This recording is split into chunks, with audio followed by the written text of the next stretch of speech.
Hello everyone, I'm Charlotte from MDPI and I will be your host for today. Thank you for joining our latest MDPI webinar on applied sciences entitled Recent Advances in the Development and Application of Green Extraction Techniques. This is the first webinar on applied sciences based on special issues from our journal of the same name. If you're interested in submitting your paper to the special issues that are linked to this webinar, please check the webinar's webpage. I would like to remind everyone that this webinar is recorded. The recording will be made available as soon as possible and will be posted on the webinar's webpage. The webinar is also being live streamed on MDPI's YouTube channel. So hello to those of you watching us there. Furthermore, certificates of attendance are available upon request to applescience.webinar@mdpi.com. So that is applesci.webinar@mdpi.com. We can only prepare certificates for those of you registered and watching on Zoom, not on YouTube. Today's webinar is chaired by Professor Simone Morais, Professor at the Department of Chemical Engineering at the School of Engineering of the Polytechnic of Porto in Portugal, where she teaches several courses of the Chemical Engineering degree, first cycle, Bioresources degree, also first cycle, and of the Master in Bioresources, Biotechnologies for Circular Economy. Professor Morais develops her research activity at the Associated Laboratory for Green Chemistry of the Network of Chemistry and Technology in the fields of environmental sciences, green technologies, biosensors, and application of functional nanostructured material. Simone co-authored about 155 articles published in international journals and 30 book chapters in international publishers, as well as supervising several PhD and postdoctoral fellow and participating and coordinating several projects. Thank you, Simone, for accepting to chair this webinar. There will be 3 presentations today, given by Associate Professor Anastasia Detsi from the National Technical University of Athens, Associate Professor Dimitris P. Makris from the University of Thessaly, and last but not least, Associate Professor Jeongmi Lee from Sungkyun Kwan University. I hope I pronounced that right. Each talk will be followed by a Q&A moderated by the chair. And if you have any questions, please feel free to post them in the Q&A box at the bottom of your screen. Please make sure to mention the speaker to whom you're asking the question. Now the webinar can start and hand the floor over to Simone. Thank you and enjoy. Good afternoon to everyone. I'm just starting to share my screen. It's my pleasure to be here to serve as the chair of this webinar. So before starting with the communication of our 3 speakers, just a short introduction to the topic. About 3 decades ago, John Warner and also Paul Anastas from the US EPA developed 12 principles of green chemistry. The number of 12 is highly significant and symbolic, like the 12 months of the year, as a complete sum of the most important things that we have to do to accomplish a multiple task. The 12 principles are here listed, and we can see that they consist of prevent waste, design less hazardous chemical synthesis, design safer chemicals and products, use safer solvents in reaction conditions, use renewable feedstocks, design chemicals and products to degrade after use, and so on, so on. So nowadays, and more than ever, new strategies obviously need to be applied to reduce the environmental burden of extraction techniques that are intensively used across all industrial sectors and analytical laboratories.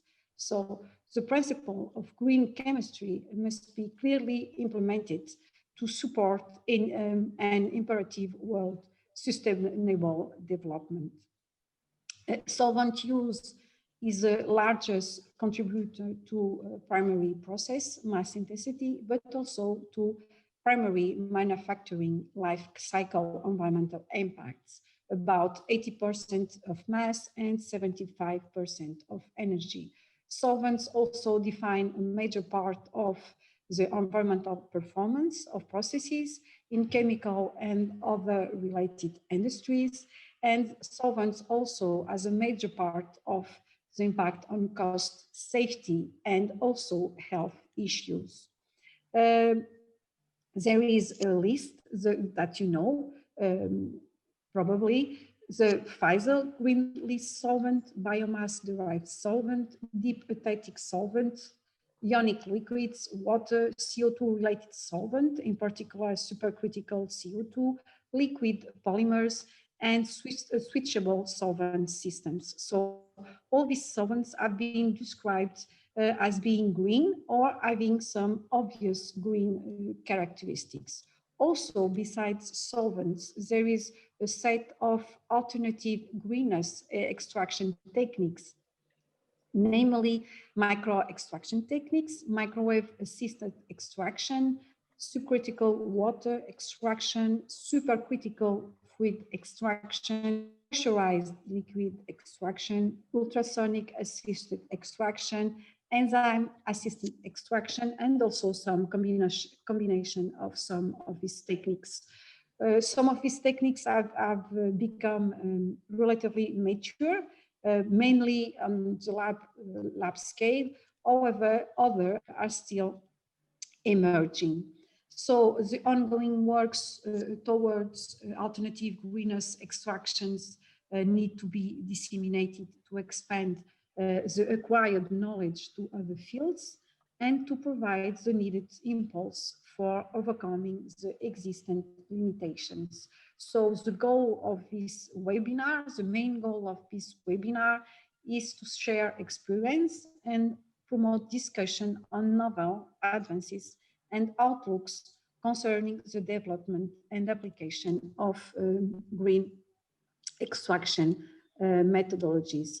Looking at the program, and also as Charlotte has already told, you can see that we have 3 invited speakers, and that each one will have about 30 minutes for each presentation, with additional 10 minutes for questions at the end. So you should post your comments in the Zoom QR section, and there will be each presentation, so you'll be able to ask and put your comments.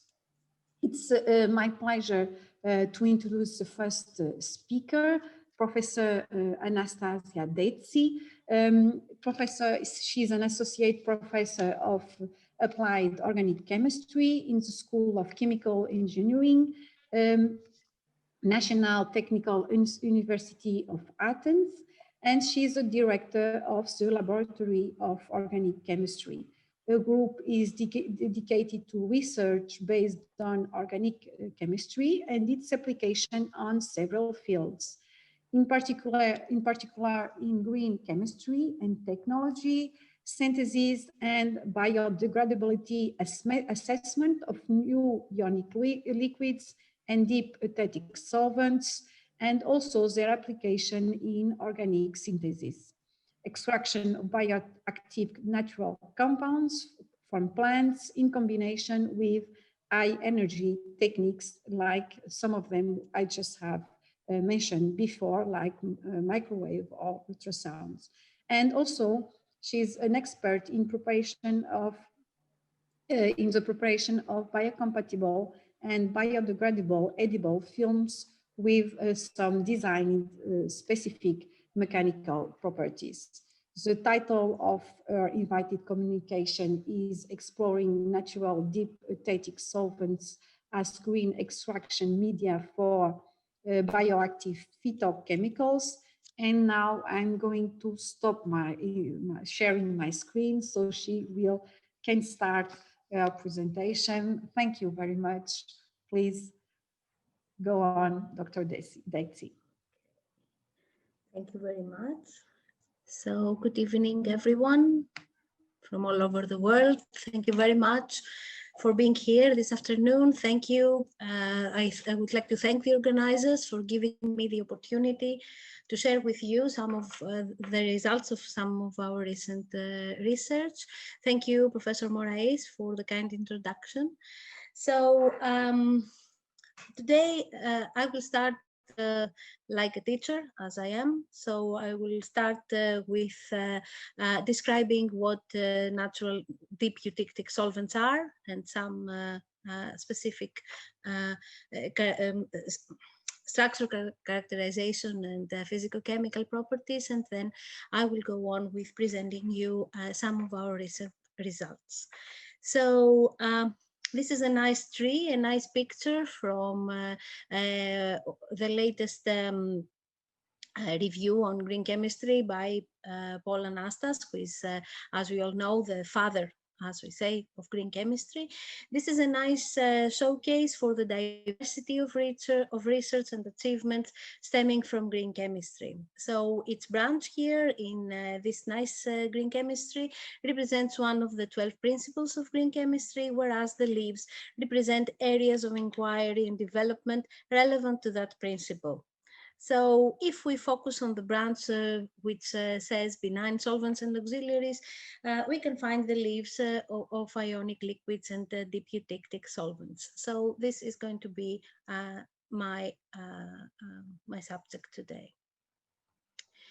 So as we already heard, there is a global turn towards green chemistry, and following this trend, green and renewable raw materials are going to be exploited. Clean processes are now developed, and everything has the focus to minimize waste and develop greener and sustainable technologies. So deep eutectic solvents are new green solvents for sustainable extractions. Actually, they are mixtures of two, at least, components. They can have three or more, which is a hydrogen bond donor and the hydrogen bond acceptor. Here you see just an example of oxalic acid as a hydrogen bond donor and choline chloride as a hydrogen bond acceptor. And all these results after some heating, probably for some time, in a deep eutectic mixture, a deep eutectic solvent. So many advantages for these nice entities, let's say, low melting points, low toxicity, biodegradability, reusability, recyclability, chemical and thermal stability in most cases, and of course a wide range of applications.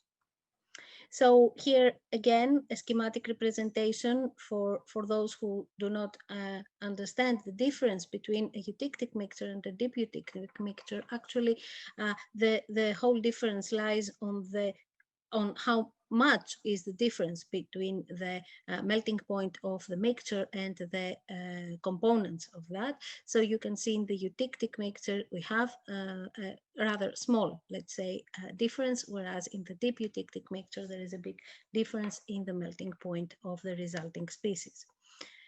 So one of the first deep eutectic solvents to be formed and studied was choline chloride and urea.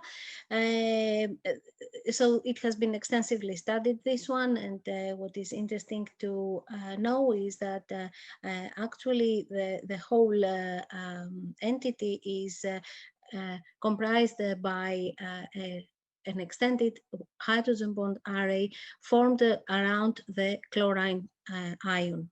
So choline is taking part in this hydrogen bond array via the hydroxyl group, whereas the amino groups from urea take part in this array too.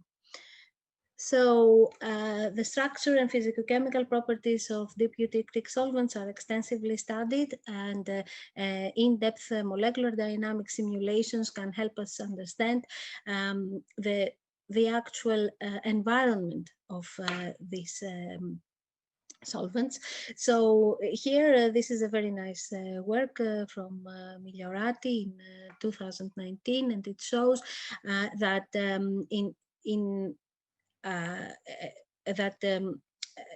having a small quite small difference in the structure of the hydrogen bond acceptor, we can see differences in the way of the formation of the hydrogen bond array. So what we can see is that in traditional molecular solvents, we all know that we have, let's say, a homogeneous hydrogen bond character, whereas in DESIs, we have systems packing in a manner to maximize the hydrogen bond network. So if we just change the hydroxyl group with a methyl group, what we see, if you see here, it is like a little bit more easy to understand. We have a supramolecular cage structure with different melting points and different depression in melting points. So different mixtures, different solvents. So natural products. Natural products are an infinite source of inspiration in organic chemistry, in natural product chemistry, and of course in all those applications like medicinal chemistry and biomedicine. So here you can see a value chain of green extraction processes, like starting from extraction of plant species, then going to the high added value extracts or isolated compounds, and then incorporation of all these in different formulations for cosmetics, for pharmaceuticals, for nutraceuticals, for films and hydrogels, etc. So, but nature is not only an inspiration for organic chemistry or for the design of new drugs, but it is also giving us it has also given us natural deputictic solvents. So this term was first coined in 2011 by Verpoort and his associate, after one experimental observation that drought tolerance in plants is often accompanied with the accumulation of sugars, amino acids, organic acids, and quaternary ammonium metabolites. So all these compounds can form deputictic mixtures, which can be considered as the third liquid phase, apart from the aqueous phase and the lipid phase in organisms. So in this third liquid phase, membranes and enzymes and metabolites can be stable and stored, and the last molecules of water are strongly retained. Moreover, freezing is prohibited by the very low melting point of the eutectic mixture.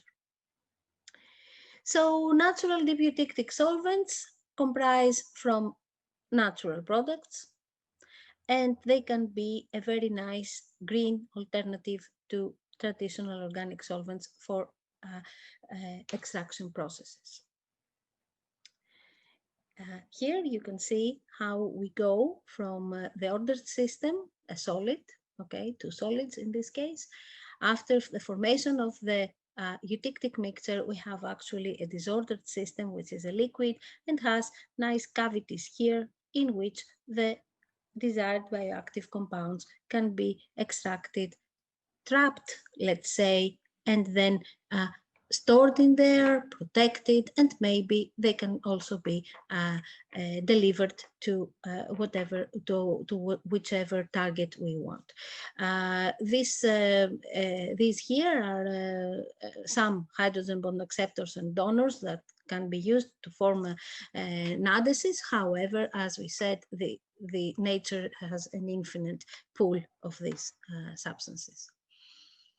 So when you start to synthesize a natural deputictic solvent, of course, you have to study the structure, and this is not an easy task always. Here what you can see is the choline chloride tartaric acid natural deputictic solvent formed by a 2-to-1 ratio of the two components, and this is the way that the three molecules interact to form the hydrogen bond array in the NADES. This is a work that we have done using two-dimensional and one-dimensional NMR spectroscopy, and we can see the different interactions between the molecules. So Something else that we have to check before we start using a natural deputic solvent, it's thermal stability. So this can be studied using differential scanning calorimetry and thermogravimetric analysis. So here what you can see to the left, you can see the physical mixture of choline chloride and tartaric acid in 2:1 ratio, and to the right you can see the natural deputic solvent using the same ratio. So what we can observe here in the thermogram is that we have at 80 degrees an endotherm which can be regarded as the starting of the formation of the natural deputic solvent, whereas the other two peaks are attributed to the degradation of tartaric acid and choline chloride respectively. When we move on to the natural deputic solvent, we can see that there is no endotherm here at 80 degrees, meaning that we were right at first to think that this was the onset of the formation of the natural deputic solvent, whereas we have the two degradation points having been shifted by 15 degrees for each one of the components. This can be easily explained if we consider that in the NADES we have to give extra energy in order to break the hydrogen bonds before the degradation starts. So in our lab the last 5 years, we have been focusing on the development of green and sustainable extraction processes. Actually, we have been working with green solvents since 2013. However, it is the last 5 years that we are working on green extraction. So schematically, what we do is first of all design and synthesize and characterize our green solvents. Then we follow a methodology of extraction using conventional heating or a combination of ultrasound assisted extraction or microwave assisted extraction.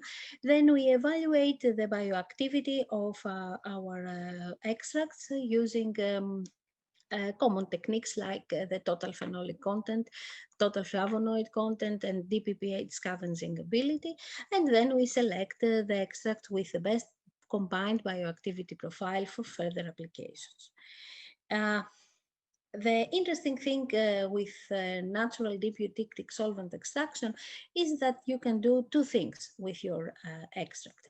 The first one is to recover your bioactive compounds from your extract, as we always do with conventional extractions. So what we can use is liquid-liquid extraction, solid-liquid extraction, or even anti-solvent addition. Usually we use water as an anti-solvent so that we keep the green character. But the nice option here is that we can use the extract as it is obtained. As we said, NADESes are formed from from natural products. Therefore, if you carefully select your components of your mixture, then you can say that what you obtain is an added value material in which the extracted compounds and the components of your NADES have a synergistic activity. So the third step is the incorporation of these extracts or pure compounds, depending on what you have chosen to do, in the different formulations for your applications, like cosmetics, creams, emulsions, hydrogels, or even biocompatible films that I'm going to show you in a little while. So far, and this is what I'm going to show you today, the 4 case studies, let's say. We have focused on propolis, ginger, olive leaves, and wild rose hips. The first step is always to carefully select the starting materials. We use generally regarded as safe components for our NADESes, and depending on the application that we want to do, we use compounds that are already used in food supplements or cosmetic formulations. So case study 1, propolis. Propolis is a resinous substance. We all know propolis. It is created by honeybees in order to seal cracks in their hives. And it has been used since ancient times in folk medicine due to its broad spectrum of biological activities. It contains more than 50 bioactive compounds, mainly phenolic acids and their derivatives, as well as flavonoids. The thing is that as it is a resinous compound, propolis tends to reduce its solubility on both polar and non-polar solvents. So the extraction of the valuable components is not easy. In some cases, the extractions are performed using more toxic solvents in order to isolate specific compounds, so this is not good. The solution is to try to develop a greener extraction process, and this is what we have tried to do. We obtained Greek brown propolis from the island of the Aegean, from Kimolos, and we used choline chloride tartaric acid, the one that I showed you just before, and a combination of high energy techniques like microwave and ultrasound. So we also used 2 and 3 level experimental design and response surface methodology in order to optimize our process. So what we found was that, as you can see here in the response surface plots, which help us visualize the results of the design of experiments, we can see the correlation between experimental conditions and the studied responses. So what we saw here at the ultrasound-assisted extraction is that we have that long and short extraction periods give us high flavonoid yields. However, when we have intermediate time lengths, we do not get such a good yield. The same thing was actually observed using microwave-assisted extraction. And here there was another parameter also, higher solvent to propolis ratio seemed to result in better yields. A plausible explanation for this observation is that at the first minutes of the extraction, flavonoids that can be easily extracted are obtained, and but maybe these, due to the high energy that is actually provided to the system, they are later degraded. Long extraction periods, though, in the case of ultrasound-assisted extraction, possibly help us obtain some flavonoids that were not so easy to obtain at the first minutes. So there is an equalization, let's say, of the above mentioned effect. If you see the corresponding surface plots for the DPPH radical scavenging ability of the extracts, we can see again that increasing the reaction time results in improved antioxidant activity. In the case of the ultrasound-assisted extraction, whereas in the case of the microwave-assisted extraction, also the temperature seemed to have a positive result. So again, the thing is that maybe here higher extraction times offer larger amounts of energy to the system, and this maybe leads to some chemical modifications of, let's say, some hydrolysis of glycoside bonds of flavonoids, so that we release, let's say, the free flavonoid, which shows now, and the extract now shows higher antioxidant activity.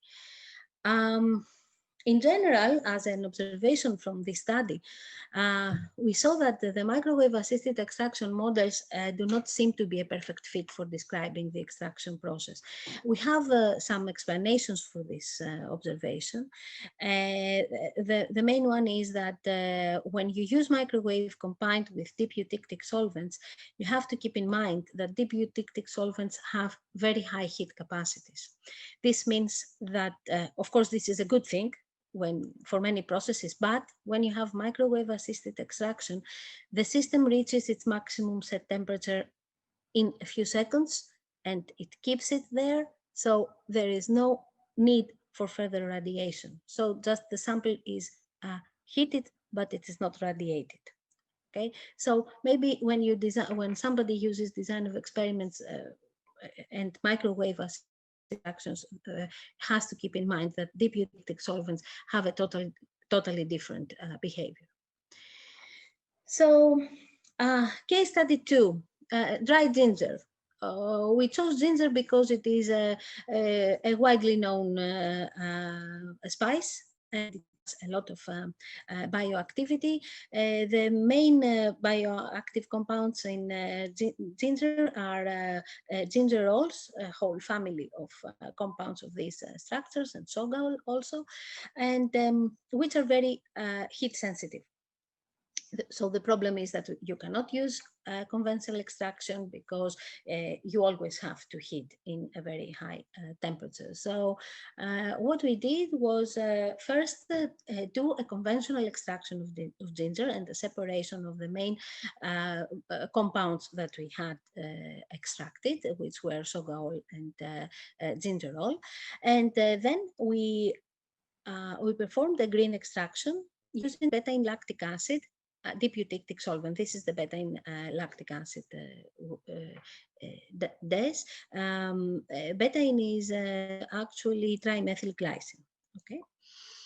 So before starting our experiments, we studied the thermal decomposition of our NADES so that we can be sure that we can use it, and we were gratified to see that the decomposition started at above 200 degrees, so we were okay. Whereas the structure was nicely elucidated using two-dimensional NMR. Now, after a lot of experiments, we decided, we focused on the optimum parameters for this extraction, and we actually studied this extract using FTIR. It was very nice to see that if you can see here, the green spectrum is the pure NADES, the blue one is the ginger extract, and what we can see is that we have a very high shift of the wave numbers of the carboxylate stretching vibration from the NADES to the ginger extract, and we also in the ginger extract we have the appearance of a nice peak ode to the carbon-carbon double bond stretching vibrations of aromatic compounds. So now we can be sure that we have extracted some valuable flavonoids in this extract. The third case study is wild rose. Wild rose is a plant which is very rich in bioactive compounds, and rose hips, which are these here, okay, rose hips, are known to have the highest vitamin C content among fruits and vegetables. So it has been long used as a medicinal herb, and because of the high quantity of vitamin C, and it is nowadays utilized by various industries, mainly in cosmetics, because it helps in anti-aging and skincare. So this is the process chart for this extraction. We studied 8 different NADESes. We used the ultrasound-assisted extraction with this, and then we thought that we could see the ability of this extract to be incorporated in chitosan films. So many very interesting observations came out from this study. We saw that some of the NADESes were active themselves. So proline lactic acid has a very good DPPH radical scavenging ability, whereas beta-alanine lactic acid has not such a good DPPH radical scavenging ability, but the corresponding extract is very good. See, it only has 7 IC50 and a very good total phenolic content and total flavonoid content. On the other hand, we also checked the ability of aqueous solutions of the NADESes to dissolve chitosan. Chitosan is a biopolymer, very difficult to dissolve. You have to use acidic aqueous mixtures, aqueous solutions in order to dissolve chitosan. And we were gratified to see that the solubility of chitosan did not depend only on the pH, but also on the structural features of the different nattices. So this was a very good observation, and we are now focusing on an in-depth analysis of this. Now, after that, using the method of casting, we incorporated the extract, the Nades wild rose extract, in chitosan films, and we obtained these nice films that you see here. Which we studied all their mechanical and physicochemical properties, everything that we could study, thickness, color, tensile strength, water vapor permeability, remaining moisture, and we have some very interesting results too. So we can definitely say that increasing the chitosan concentration leads to increased tensile strength. The films containing beta-in were more elastic than the others. The size of the hydrogen bond acceptor and donor seemed to affect a lot the elasticity of the films. And as a general observation, the films have high water vapor permeability, therefore they are suitable for biomedical applications like, let's say, patches for wound healing. The ongoing work is now case study 4, the extraction of olive leaves for obtaining new high added value extracts. We all know olive oil and the components of olive oil and also olive leaves, which are mainly oleuropein and hydroxytyrosol, as well as some flavonoids like luteolin and lutein. These bioactive compounds possess lots of biological properties, antioxidant, anti-inflammatory, antimicrobial, and a lot more. And they, as we all know, are used now as food additives and cosmetics, the extracts of olive leaves. So again, here is a diagram of our work. We use ultrasound assisted extraction, and if somebody has the question why ultrasound and not microwave, the thing is that ultrasound is something that is easily scalable in industry, and maybe this can find an industrial application, whereas microwave cannot easily be industrialized. So what you see here in this chart is the different trials that we did using different hydrogen bond donors and acceptors in order to see if this is formed or not. The green parts show that we had NADESIS formation. The yellow ones were semi-solid, semi-solid compounds, whereas the other ones were only solids. So we did a lot of experiments. We have some experimental results preliminary for the determination of the most important parameters that affect this process. And what we saw for certain extraction conditions that we chose as optimum, we saw that our best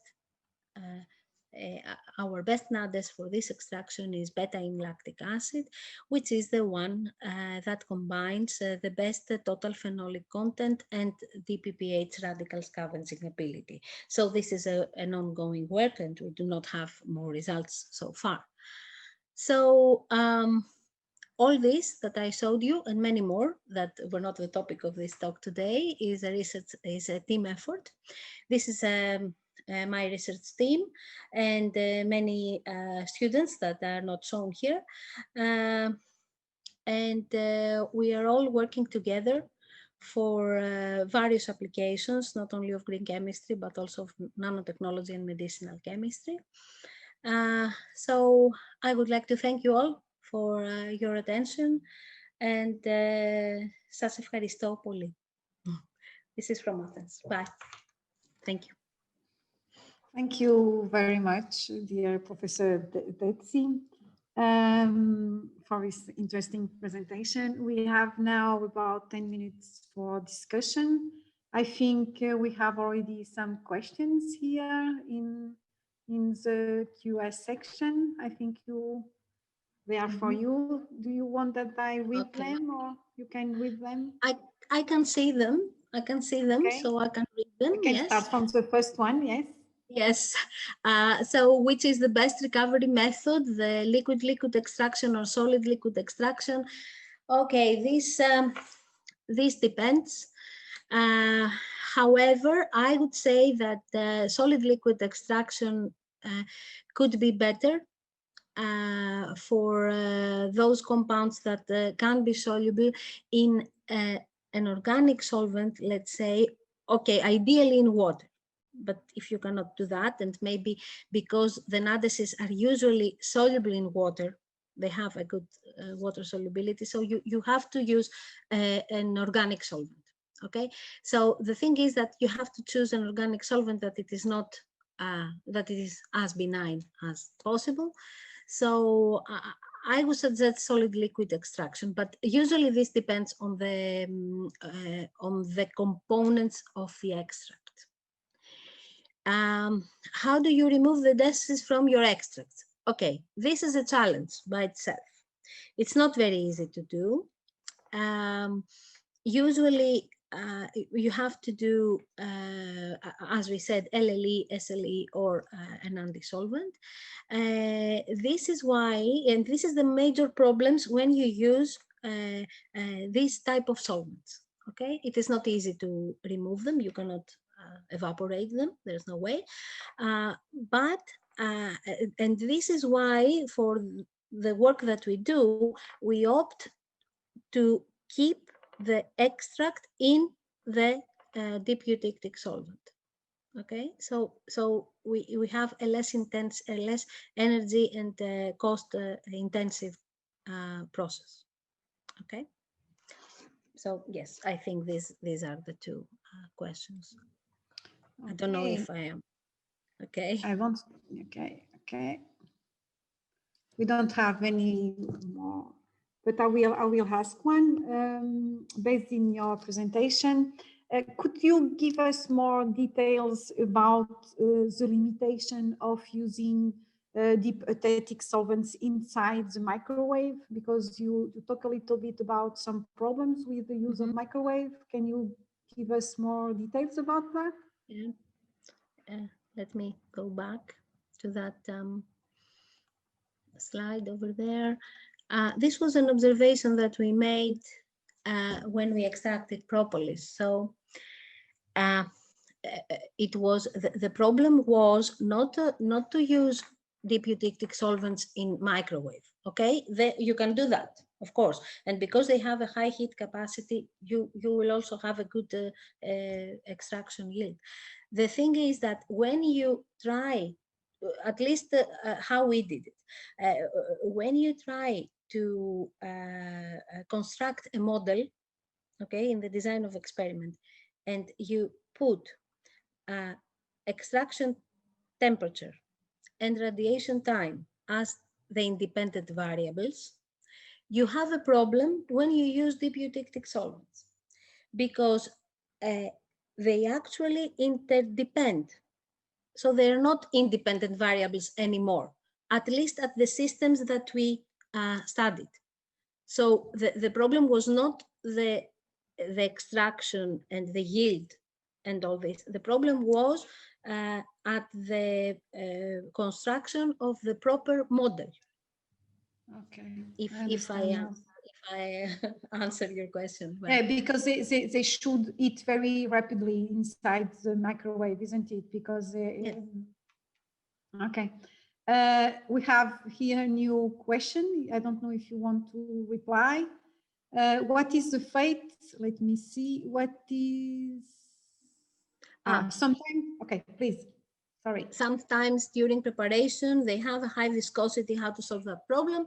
Okay. During the preparation, there is not a lot that you can do. Okay. You can add water always. All right. So that you can have a less viscous liquid. During the extraction, you usually have to add water, and this is also one of the parameters that may affect your process. All right, the addition of water. And also there is a lot of controversy on how much water can I add so that I still consider it as a deep eutectic solvent, okay, and not just a very a mixture of two components. Okay, this is something very challenging too. But usually if you use, depending on the DES, if you use at, let's say, even 50% of water, what we have seen, you can safely say that you are still working with a DES. I'm sorry, I don't understand the range of frequency you mean at microwave or ultrasound, because ultrasound is very low. It's like 40,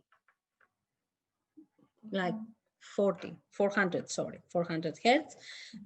For microwave, it depends. The frequency, it's, yeah, no, the microwave, usually you change the power, not the frequency, because the frequency, yes, is something that is by default in the commercial, yes, microwave. It's all the same range, so it, yes, cannot be changed. What is changed is the output, the power.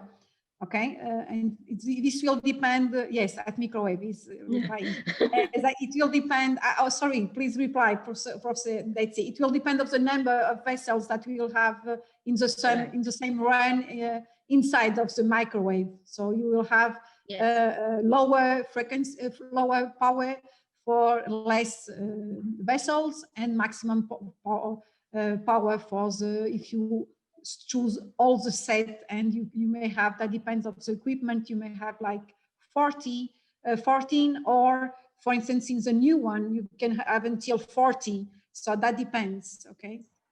Mm-hmm. Yes, thank you, Professor Morais. No, that's okay. You have one. You have one of the question for you. What is the fate? Yes. What is the fate of the DES after the extraction process? Are they recyclable after the bioactives recovery? Actually, because as I told you, I am not. Hi, Serif. So actually, as I told you, we are opting for keeping the DES in the extract. So we have not yet focused on isolating our compounds. We have done this, but we saw that it is better for us and less intensive to keep it.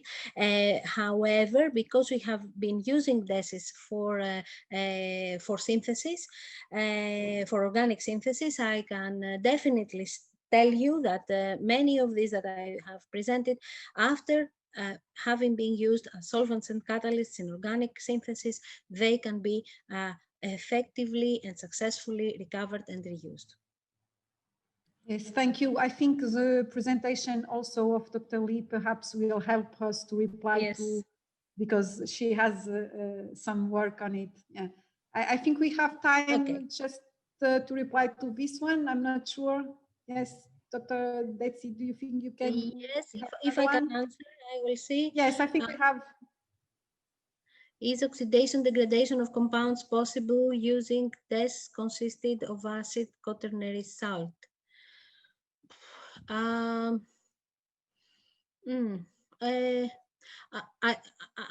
afraid I have not any experience on that, but I would say that if you keep your conditions simple and not very high temperatures and all that, maybe you can avoid this. But we have not seen anything like that, even with hydroxytyrosol, which is a very sensitive compound. Okay, we used it. We have now the results from the LCMS analysis of DES extraction with these olive leaves that I have told you, and hydroxytyrosol was there and not degraded. So maybe maybe this can answer your question in part. And using biomass rich in chlorophylls, extracts are green, while in tartaric acid are brown. How do I explain this? Oh, okay. I cannot answer you this. There are lots of factors that might affect, and but I would say that also complexation could take place. Okay, complexation, because tartaric acid, let's say, has a good complexing ability. Glycerol does not. So maybe there is not only an issue of degradation, but also an issue of changing, let's say, the way that your molecule exists in your extract. So maybe this. Thank you. Thank you very much. Nice discussion. I'm going just to ask just one, because it was discussed here by some participants. What do you think it is, which is the best extraction technique for using, for maximizing the benefits and the greenest of this deep euthetic solvents? Which extraction techniques do you think that are the best to maximize the greenness of using these ones? Meaning in regards of heating, like conventional heating, ultrasound, yes, microwave. Yeah. I would suggest ultrasound. Ultrasound. I think it is milder, and it can be set up in the industry more easily than the microwave. Okay. So the scale up will be the... Yes, the scale up, because after you do it, maybe you want to give it to the production. So okay, thank you very much. Okay. Thank you. Okay, I don't think we have any further questions, so we will move There on. is only one, but we can discuss afterwards. So. Please, you want to? I think you have already replied. Yes. It depends on the desk. Up to 50%. 50. Yes, you have already replied. That's why I was not considering, because we have already talked about it. Okay, so we can move on. Thank you so much, Dr. Detsi. You can move on to Dr. Makris. Let me share my screen to present Professor Dimitris Makris from the University of Thessaloniki. No, sorry, Thessaly. It's another Greek city. Yes. Dr. Makris is Associate Professor at the Department of Food Science and Nutrition, School of Agricultural Science, University of Thessaly, Greece.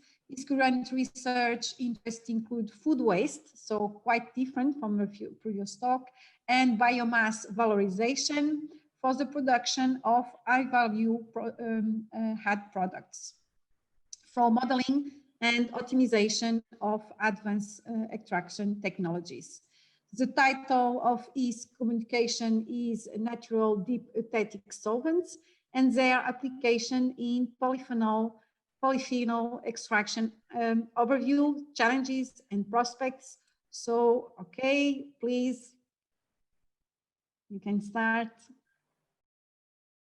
Thank you very much, Professor Morais. Let me first share my screen.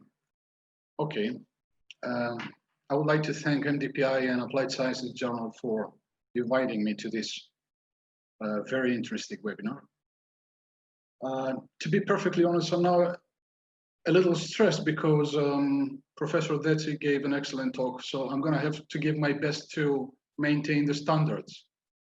So I'll try to do my best. The title of my presentation is Natural Deep Eutectic Solvents and Their Applications in Polyphenol Extraction, highlighting some overviews, challenges, and prospects. first, I would like to point out to some aspects pertaining to the importance of polyphenolics. The polyphenols are a very large group with more than 10,000 structures identified in plant tissues, mainly edible plant tissues. There are secondary metabolites, which are produced by plants as a response to stress or as antioxidants or as UV filters. And they're usually divided into major categories: phenolic acids, simple phenolics, phenolic acids. The major representative of the simple phenolics is the subcategory of phenolic acids, and flavonoids. And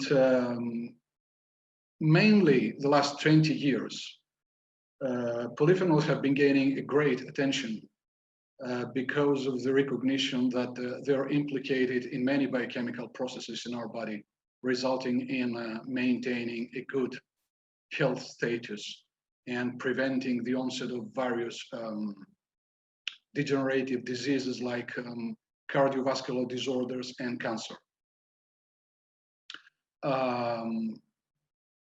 It has been largely proven that those activities of polyphenols are mainly attributed to their antioxidant properties, and this is why those molecules have become so important over as I said, over the last 2 decades, regarding the study of their properties and certainly methods of recovery from plant tissues and plant food residues for the preparation of bioactive extracts. Now, some major categories, as I said, apart from the 2 main families like phenolic acids and flavonoids, so major categories are those of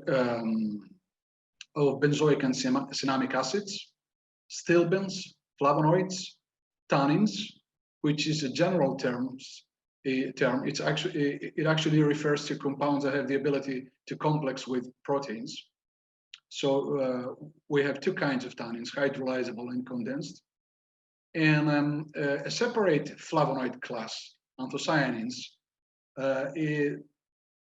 Anthocyanins is a special flavonoid subclass because they are the most abundant water-soluble pigments in nature. And here there's an overview of the sources of certain flavonoids.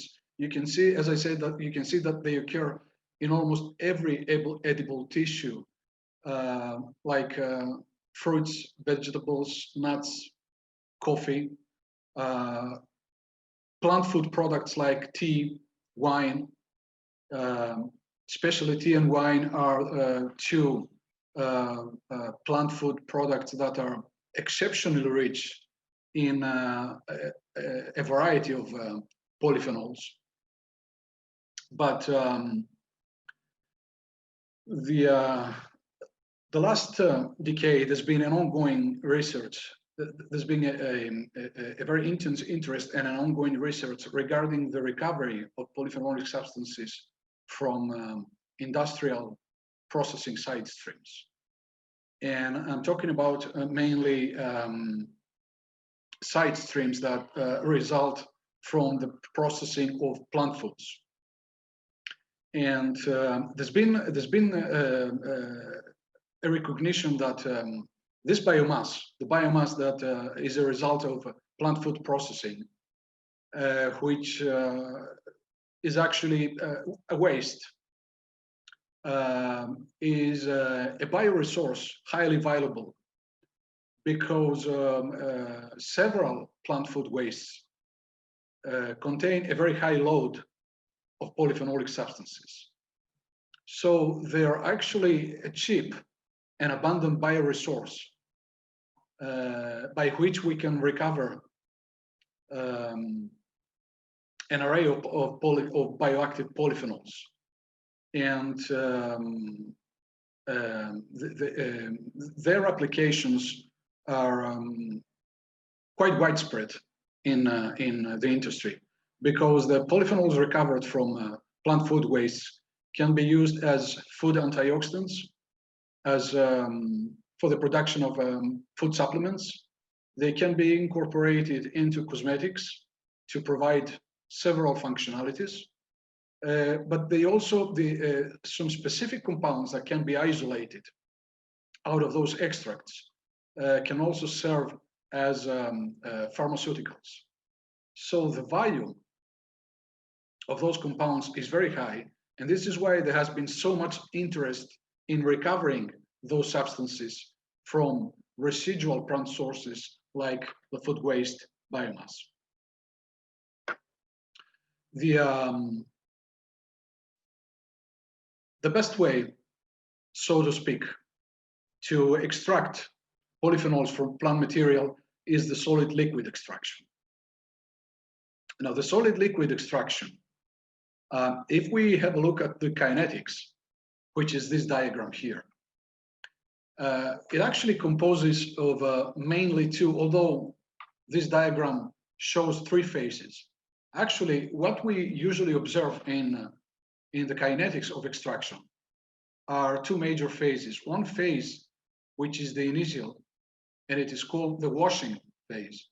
And another one, a slow phase, which is the so-called diffusion controlled phase. Now, why this happens? Suppose we have a solid particle of whatever plant material, and suppose this particle contains polyphenols. Now, there is a load of polyphenols located at the surface or near the surface of the particle, and another load of polyphenols, another amount of polyphenols, which is located inside the solid particle. Now, during the solid liquid extraction, when there is a mixing of the solid particles with the solvent, the molecules that are located near the surface can easily pass into the liquid phase. And this is the fast part of the extraction.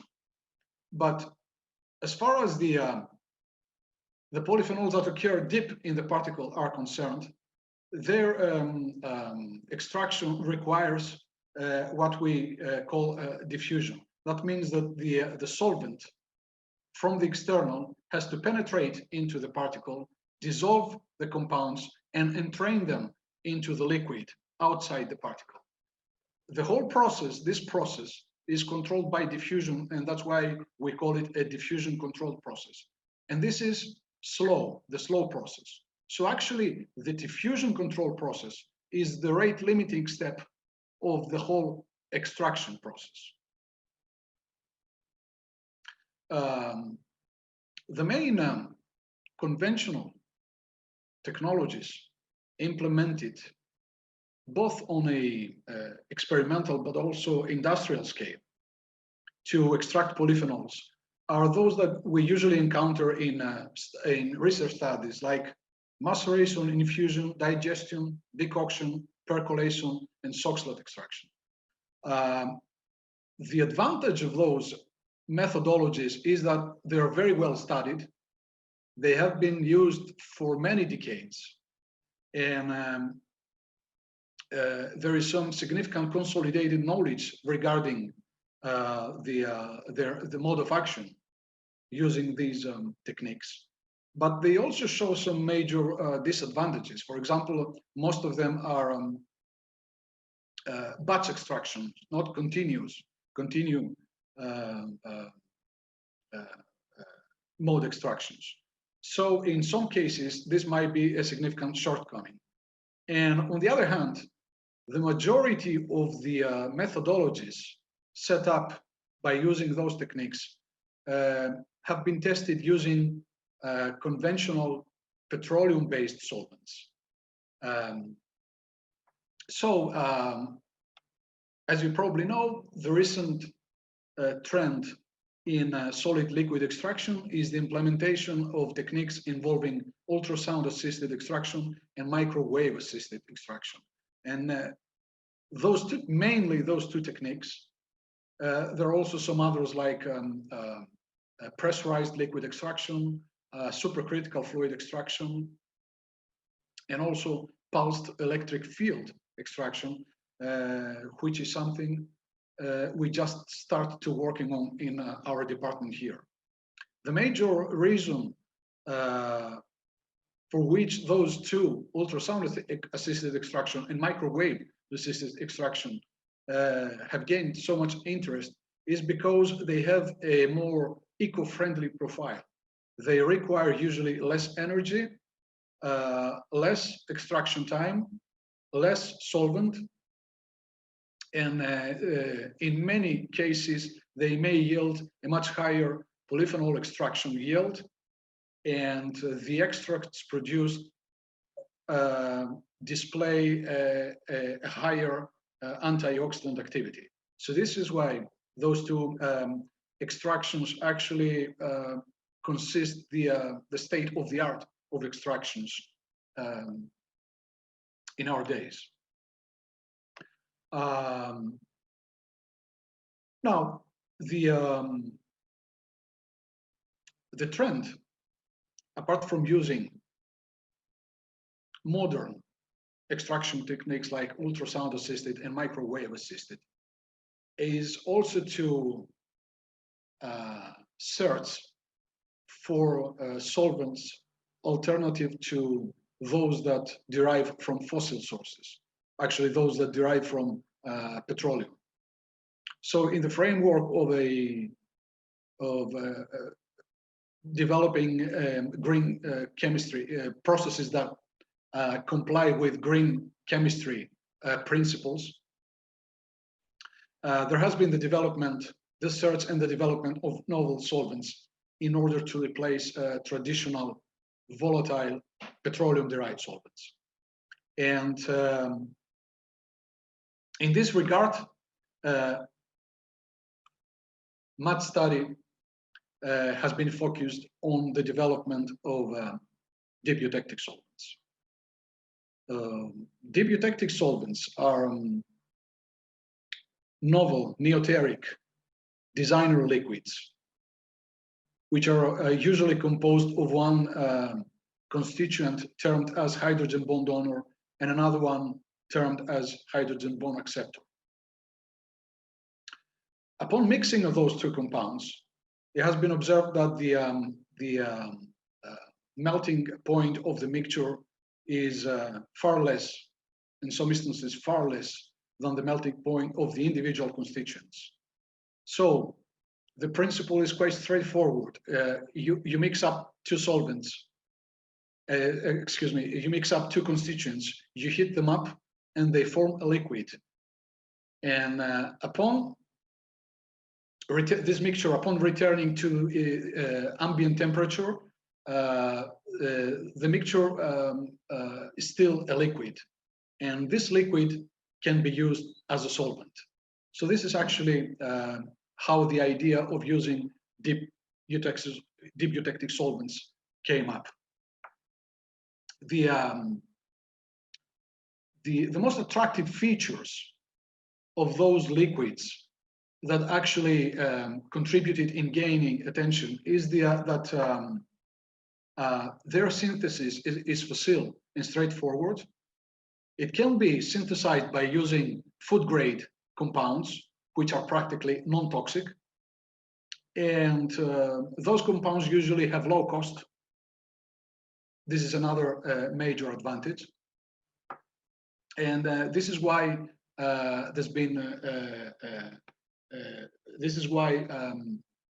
deep eutectic solvents became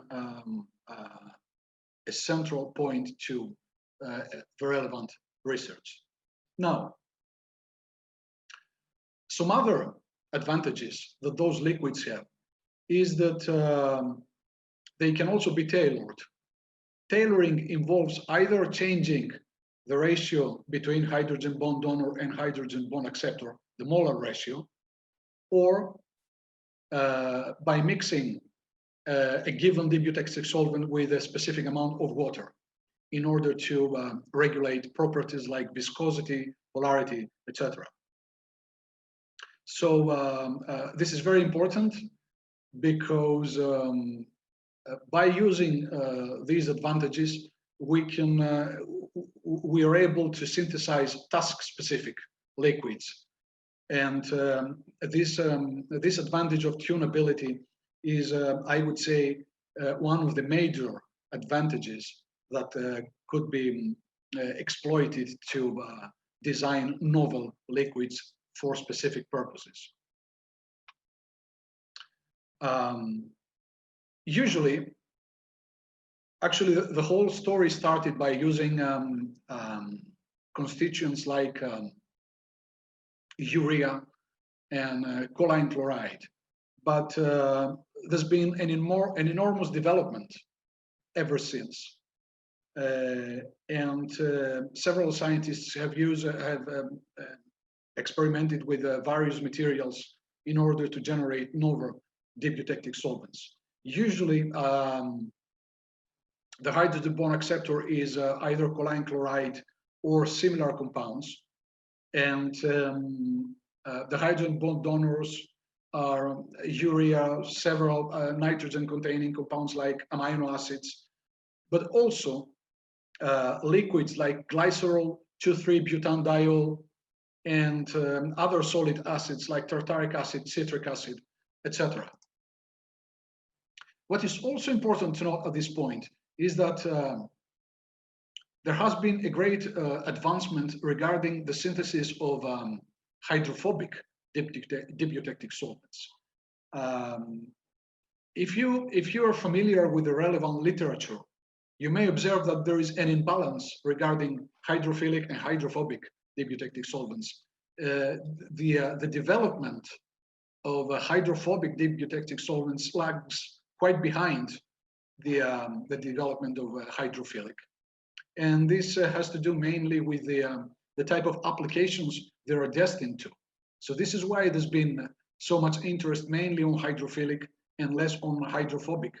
But lately, there have been some studies that sparked off the interest regarding the synthesis of hydrophobic deep eutectic solvents using natural substances like menthol, for example. A major drawback associated with the use of deep eutectic solvents, and maybe this is food for thought and discussion, is that almost all of them have a quite high viscosity, and this this hinders developments on a large scale. It is certainly a very important limitation with which the industry will have to deal in the future.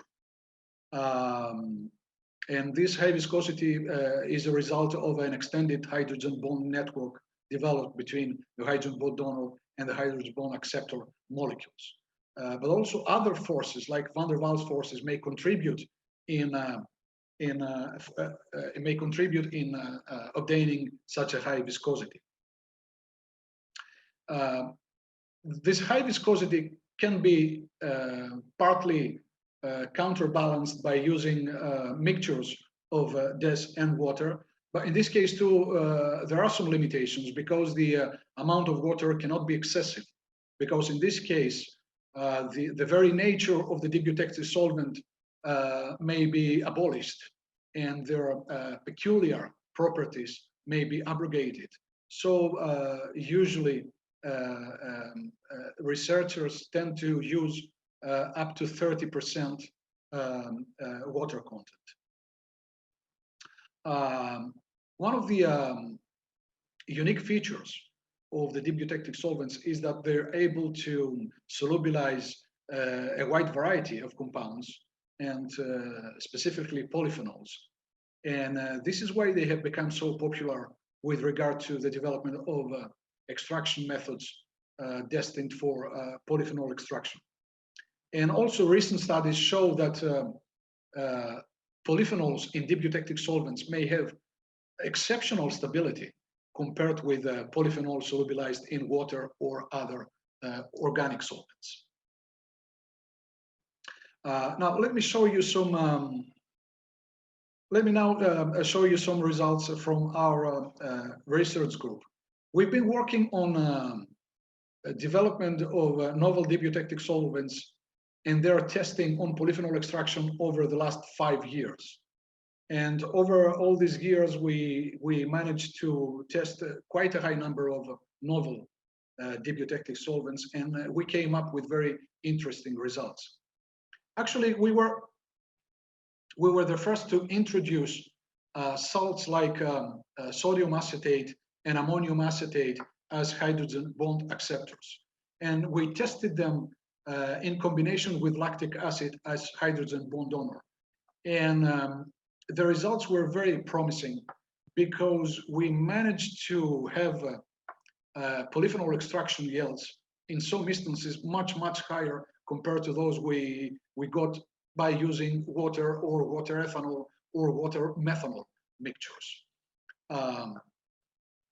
In another similar study of ours, we carried out studies by using glycerol-based debiotectic solvents, and in this case we tested also other salts like sodium potassium tartrate.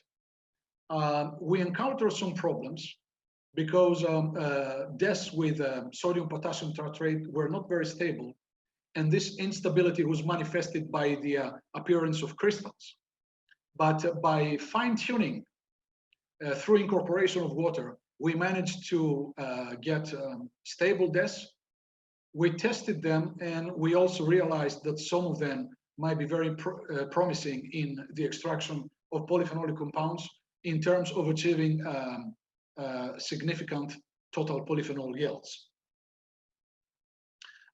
Here are some data concerning an early study of ours.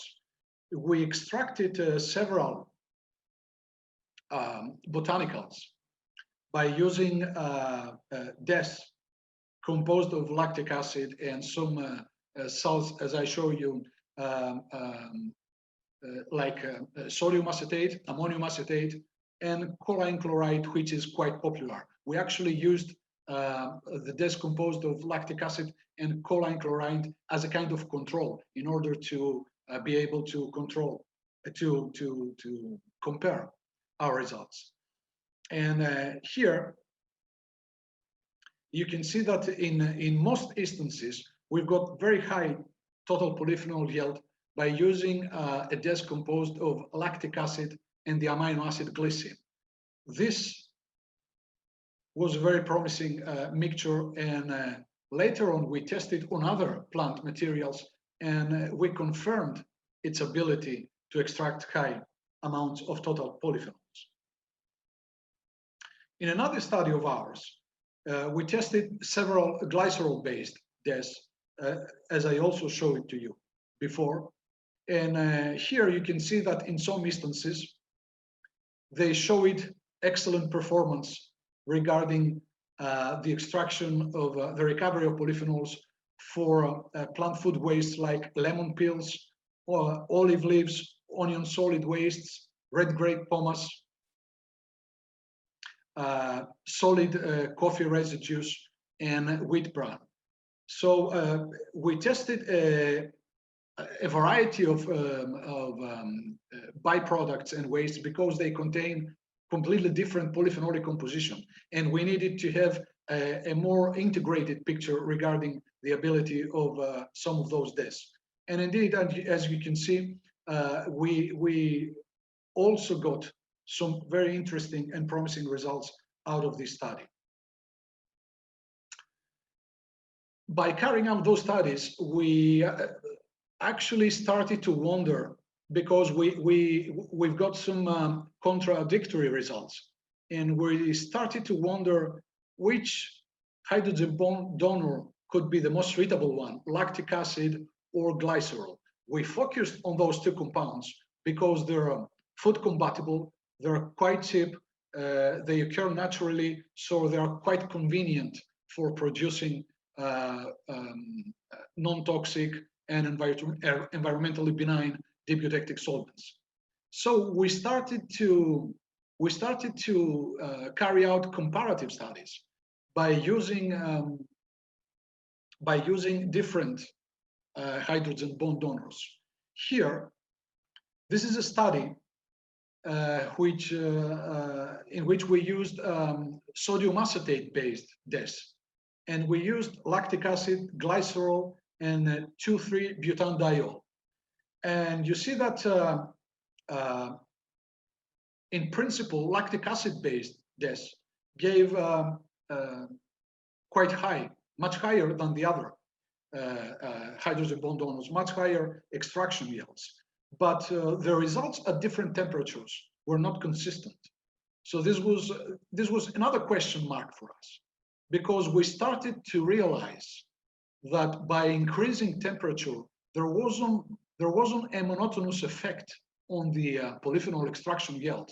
And this is something very peculiar concerning deep eutectic solvents, because with conventional solvents like water or water ethanol mixtures, we almost always observed an increase in extraction yield as a response to increasing temperature. But it seems after 5 years, we are confident to say that this is not the case with deep eutectic solvents. So temperature is a factor that should be very carefully regulated in polyphenol extraction when we use deep eutectic solvents. This is another study of ours in various cereal byproducts using lactic acid-based deep eutectic solvents with the amino acid glycine, alanine, choline chlorine, and as controls aqueous, ethanol, and water. In some instances, we saw that lactic acid with choline chloride, for example, at a molar ratio 3:1 or 5:1, gave very good results. But we also got some interesting results regarding lactic acid and glycine, and lactic acid and alanine.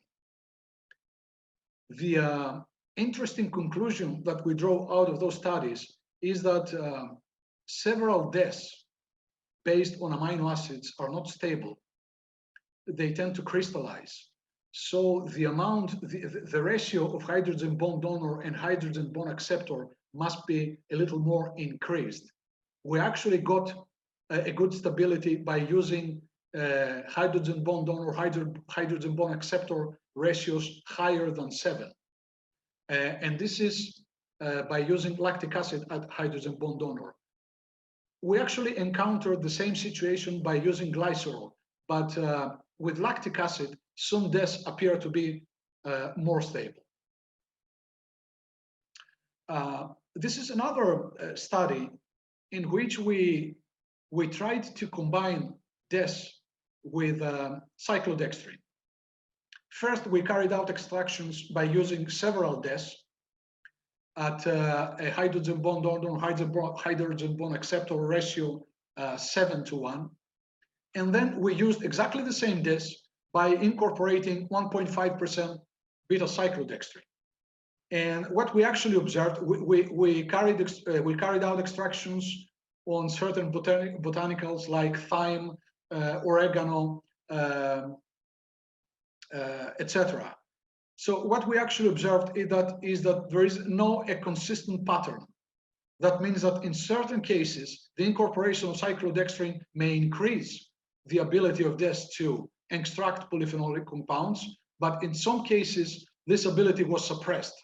So again, this is something that merits a profounder investigation. Another thing that it is also very important is the polarity of the hydrogen bond acceptor. In this study of ours, we tested 3 different hydrogen bond acceptors, 3 salts: sodium acetate, sodium propionate, and sodium butyrate. You see that the hydrophobicity of the side chain is different. And we used the glycerol as the hydrogen bond donor, and we realized the plant material we tested was dittany. And we realized that the higher the carbon chain length, the higher the requirement for water. So we had to use more water to mix up the DES in order to achieve higher comparable extraction yields. So that means that the hydrophobicity of the hydrogen bond acceptor is also significant in this regard. This is an example which clearly shows the effect of the ratio hydrogen bond donor and hydrogen bond acceptor on the extraction efficiency regarding polyphenolic compounds. You see, we tested, in this case, we tested a test based on lactic acid and the amino acid glycine.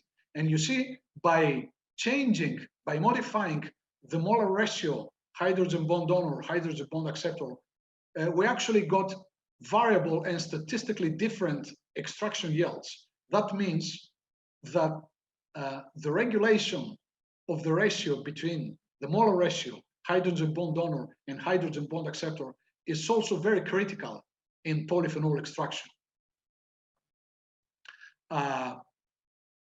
This is another study that actually shows it is on a study of ours on elderflower extraction. It is based on lactic acid and glycine, and it shows how much more efficient a DES can be compared with water, aqueous glycerol, and aqueous methanol in extracting polyphenolic compounds. This efficiency is actually striking in some cases, and this is something very important because it shows it shows in the best way the ability of dibiotectic solvents to extract polyphenolic compounds. Another thing that puzzled us is the effect of ultrasonication, not as an extraction method, but as a pretreatment method. So we carried out extraction by using a lactic acid and glycine DES, by using a batch stirred tank mode extraction. And then what we actually did was to ultrasonicate the sample initially for 5, 10, 20, 30, and 40 minutes with ultrasounds, and then carry out a sequential batch stir tank extraction. And we realized that after an initial pretreatment with ultrasounds, the extraction yield was significantly higher than the control. So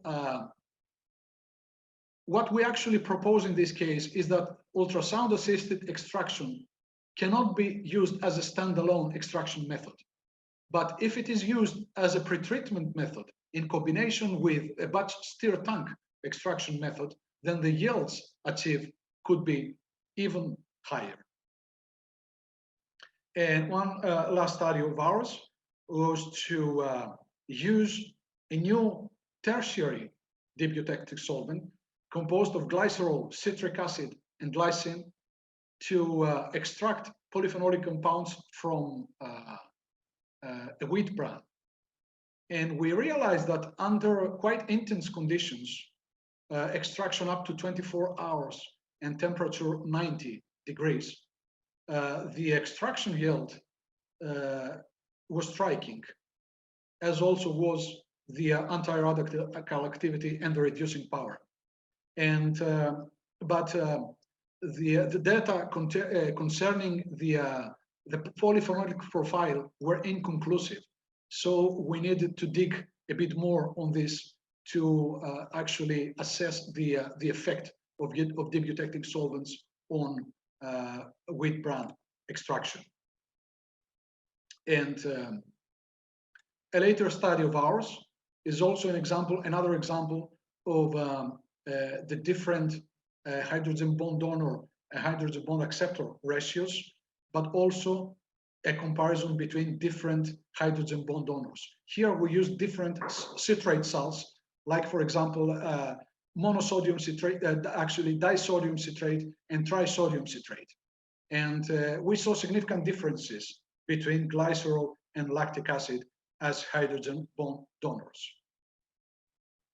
And in another study, we also realized that in some cases, some DES may act in a hydrolytic manner. That means that some polyphenols may be hydrolyzed when extracted with dibiotectic solvents. Here you see a dibiotectic extract of olive leaves, and here is a methanolic extract of olive leaves. And this compound is oleuropein. You see that with methanol, the concentration of oleuropein in the extract was much higher compared with DES. So we came to realize that some DES may show some hydrolytic properties.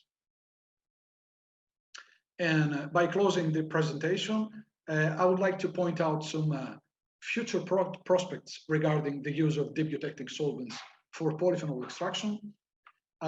Is that certainly the prospects are to use those compounds for the development of novel techniques, more efficient techniques for extracting polyphenolic compounds, associate the results from those compounds with the physical and chemical properties of DES,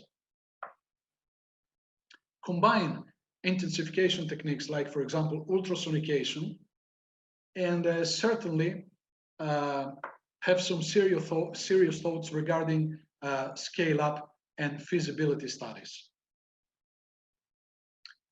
Thank you very much for your attention. Okay, I would like to thank you so much, Professor Makris, for a very most interesting presentation. I think we have already one question in the Kia section of Zoom, if you want to reply from one of our participants. Well, regarding the toxicity issues, yeah, there's been much debate on this. One may think that if we use, for example, food-grade compounds, then there will be no safety issues regarding the extract. But some recent studies show it that it's different just to mix up glycerol and sodium acetate, for example, and different to make up a deep eutectic solvent out of those. Toxicities are not the same. Some deep eutectic solvents may actually exhibit toxicity, and this is something that should be taken into consideration. So what actually is needed is more studies on toxicity of deep eutectic solvents. Okay, thank you. I would like also to ask, since there is not a lot, but some studies showing the potential of the recovery of bioactive compounds from food waste and food byproducts. However, a few issues also have been still identified, such as implementation complexity in industrial applications. So what is, can you comment please, what is your opinion about the use of these solvents, these deep eutectic solvents at an industrial scale and not at the lab scale? Yeah. Thank you very much for your question. It is actually, you raised a very significant issue regarding deep eutectic solvents. Well, as I said, there is a significant disadvantage of deep eutectic solvents, and it's their viscosity. Those solvents have a high viscosity, and their vapor pressure is practically zero. That means that we cannot simply evaporate them and come up with a solid residue. So there should be other solutions sought regarding the exploitation of extracts that can be prepared by using DES. Well, I would say that a very promising concept, which is gaining acceptance in the literature, is to incorporate those extracts directly into the final product. So in the framework of this concept, a DES could serve first as a solvent and second as a constituent of the final formulation. So this, on the basis of this concept, downstream processing could be very effectively bypassed. And this is very important because by eliminating downstream steps, the whole process becomes more eco-friendly because you have less time consumed, less energy consumed, so this complies much better with the principles of green chemistry. On the other hand, it is a very convenient method, a very convenient concept, because as I said, there are some methods to separate compounds from adiabatic solvents, but inevitably you will be obliged to use energy demanding processes, or sometimes use other organic solvents. But this counterbalances the interest of the adiabatic solvents as green alternatives. Okay, so in my view, this is not an option. In my view, the best option is to find ways to make a DES extract a constituent of a final formulation as it is. And this is very important because if you have a look at the literature and the industrial tendencies, you will realize that now extracts are produced on the basis of functionality and not purity. So that means that certain extracts may be used for specific purposes and not for general uses. Oh, thank you for your clear point of view, clear explanation. Also, I want to ask you, since you have some expertise in the food valorization of byproducts, what is your view about the role of these new solvents in terms of reaching circular economy that is so important today? So in order to eliminate waste and obviously use in the correct way and in an efficient way the bioresources, because nowadays the most important word is circular bioeconomy. So what is the role of these greener solvents and also obviously valorization of food byproducts towards reaching bioeconomy and circular bioeconomy? I would say that the combination of eutectic solvents and food waste valorization is the definition of circular economy. Let me give you an example. In many DES we tested, we used glycerol, but glycerol is a byproduct of the biodiesel industry. And biodiesel is used to eliminate the use of fossil fuels. So you see that the whole thing is connected. You exploit a byproduct of another green product, which is biodiesel, to make up a solvent and to exploit other byproducts. So this is why I said this is the definition of circular economy. Nothing is considered as a waste. Nothing goes wasted. Okay, nice, perfect. Very, very nice answer. I think we have some questions here. Let me check. Yes, does the crude extracts, metabolites, and fraction of same plant will differ from another? Well, certainly fractions of an extract contain a more limited number of compounds. And in this regard, we would expect fractions to have different biological activities than the crude extract. Sometimes, not always, there might be a prominent compound in an extract which actually carries all the bioactivity. But I would say that in many instances, what it has been observed in many studies, it has been observed that crude extracts possess very different properties than the individual compounds contained in the extract. Okay, I think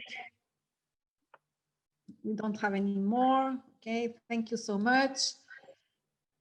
Once more, thank you very much, Professor Makris. And so we need to move on for the next presentation that will be from Professor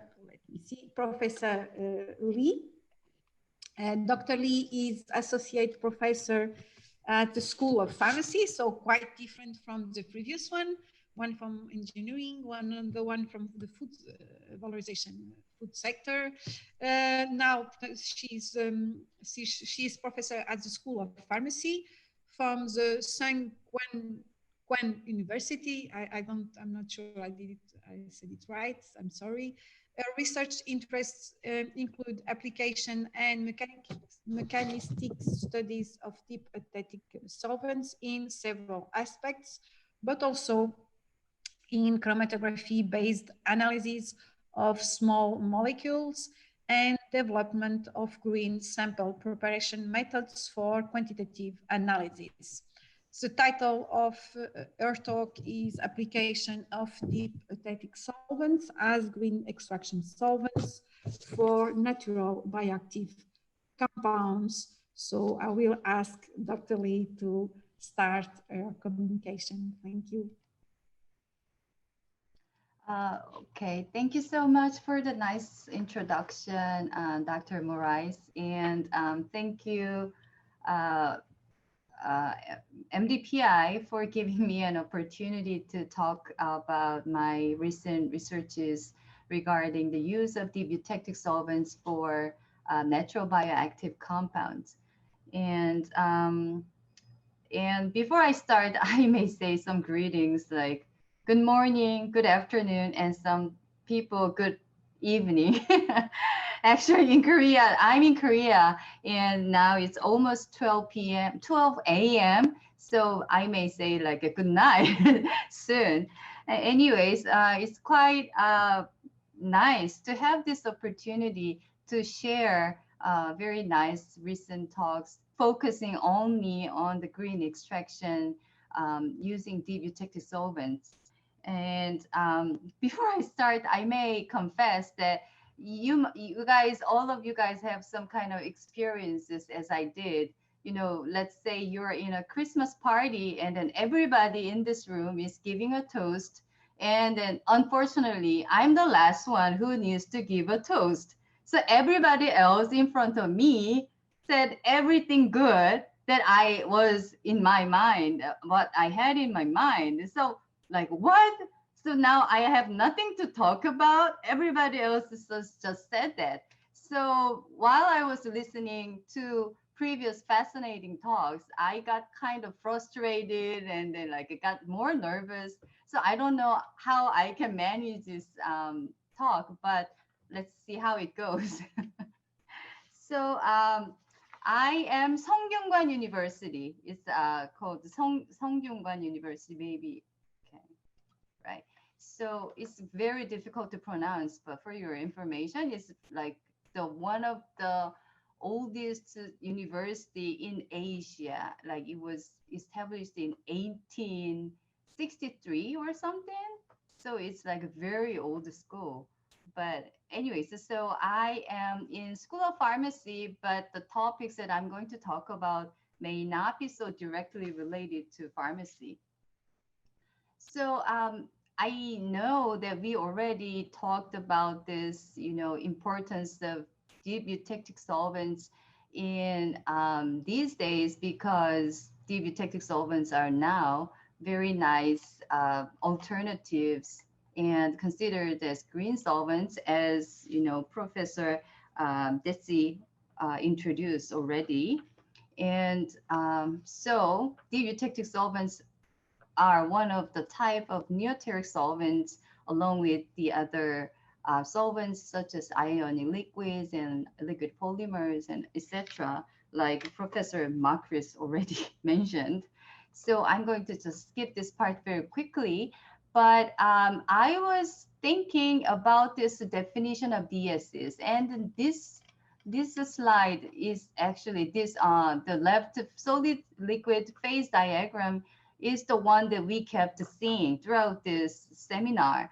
But so we already know that when we talk about deep eutectic solvents, we talk about depression of the melting point, so quite deep, like a depression. Then one might wonder, like, how deep should it be? You know, so 10 degrees is not deep, and how about 50 degrees? So what determines the deep of the eutectic mixtures? And what grabbed my attention regarding the definition of DSs in recent studies was the Dr. Coutinho's paper or opinion about the strict definition of DSs. And as you can see from this new phase diagram, like this has additional solid liquid equilibrium line, which is shown in this blue. Okay, so here. And so what we saw from this left figure was the solid, the straight linear black line and also this red line. But when, according to his definition, and I agree with his opinion about this deep eutectic solvents, so when you mix two components which has a melting temperature TM1 and TM2, they may form eutectic mixtures, and then they have like a lower melting temperatures compared to their individual melting temperatures. But then so if they behave as like ideal eutectic mixtures, they will have this kind of red line. And then this means that the ideal mixture means that they have like activity coefficient of unity 1. But in reality, some of them may behave like ideal mixtures, and then they will be just simply called eutectic mixtures. But some mixtures may have a very lower, like a much deeper depression compared to the ideal mixtures, so which is shown in this example. So in this case, his group suggests that these kind of mixtures can be really called deep eutectic mixtures or deep eutectic solvents, because they are they are liquid at room temperature or some kind of operating temperature ranges. So so right now, like traditionally, since the first report on the deep eutectic solvents, we just simply called eutectic mixtures deep eutectic solvents if they remain liquid, like if they are liquid, transparent liquid at room temperature. And that's what I did in my lab, like until very recent days.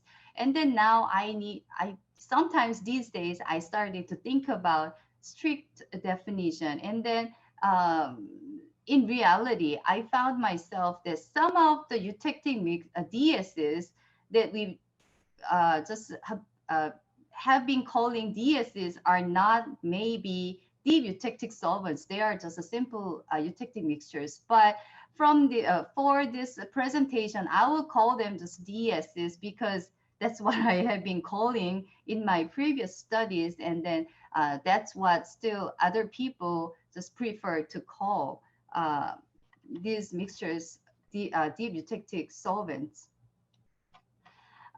So we already know the various advantages of DSs in comparison to other volatile, organic, toxic solvents, or maybe ionic liquids that were once believed to be kind of green solvents before. So maybe one of the most advantages that we can think of about DSs could be easy preparation. So different from ionic liquids, DSs can be prepared by just simple mixing with 2 or 3 compounds, like with heating, or sometimes like dissolve and in a minimal amount of water and then like freeze dry or whatever.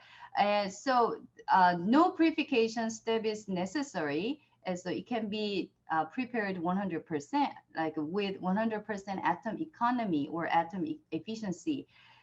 So the reason why I put some kind of like this question mark is that recently we just had a question about this toxicity issue, and then Dr. Makris gave a nice answer. But I realized from several recent papers that like some DSs are not 100% pure mixtures of both compounds. So there may be another or maybe more byproducts formed during DS preparation. And I may have some time to briefly talk about this toxicity issue if I have like at the end. But in our lab recently, we found that although it's not a huge amount, it's very little, but still we found that there may be unwanted byproduct formation during this preparation. So technically, it may not be 100% atom economy if some kind of byproducts can form during this DS preparation. And also, DSs are composed of compounds that are biocompatible and biodegradable and safe, like grass, edible compounds. And so basically, they should be safe. I mean, the components are safe. And again, like recently, we kind of examined the toxicity of DSs in vivo and vitro, and we found a very interesting and unexpected results regarding this safety. So, and it's not just us, but I found some previous studies that raised doubts or questions regarding the safety of DSs. So although the individual components of DSs are safe, and then they're like totally fine to eat or like apply on the skin or whatever, but the DSs have kind of unique properties different from their individual components. So there is a chance that the formed DSs may behave differently and therefore exert some kind of different or unexpected toxic effects. But it's a still ongoing research, so I'm not be able to talk about in detail. But so we also, so like Dr. Marcus told, we have to keep in mind that there may be a safety issue, especially when we want to directly apply the extracted DS extracts, DS-based extracts directly into the downstream applications. And but it is for sure that DS components are like often obtained, like they are renewable sources, and then they kind of comply with the green principles. And we already know that natural DSs are one important category or subclass of DSs. And also, we just heard about this hydrophobic DSs. And recently, I found that there is a certain groups of researchers that study DSs as a therapeutic materials. So the therapeutic components are incorporated in the DSs, or DSs themselves can have some kind of therapeutic effects. And so while I was preparing for this seminar, I got to see the titles of this talk, like from 3 speakers, including myself, and I was surprised to see, like, wow, so all of them are very similar to each other. But when I heard the topics, like we were somehow similar and very different in certain aspects.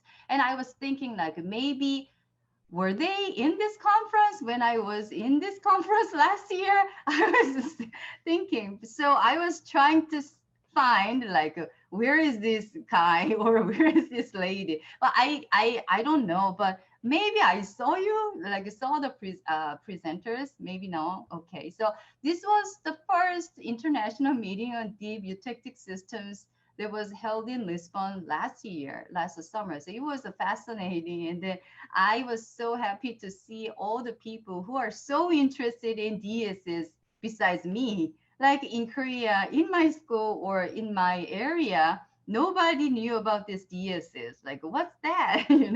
They only knew about ionic liquids. So I was so happy, and I learned a lot of things from this conference. So this is what my lab has been interested in over maybe about 5 years. So first, I started to study DSs as the extraction media. So the targets were like flavonoids, anthocyanins, and saponins, so quite similar to previous talks.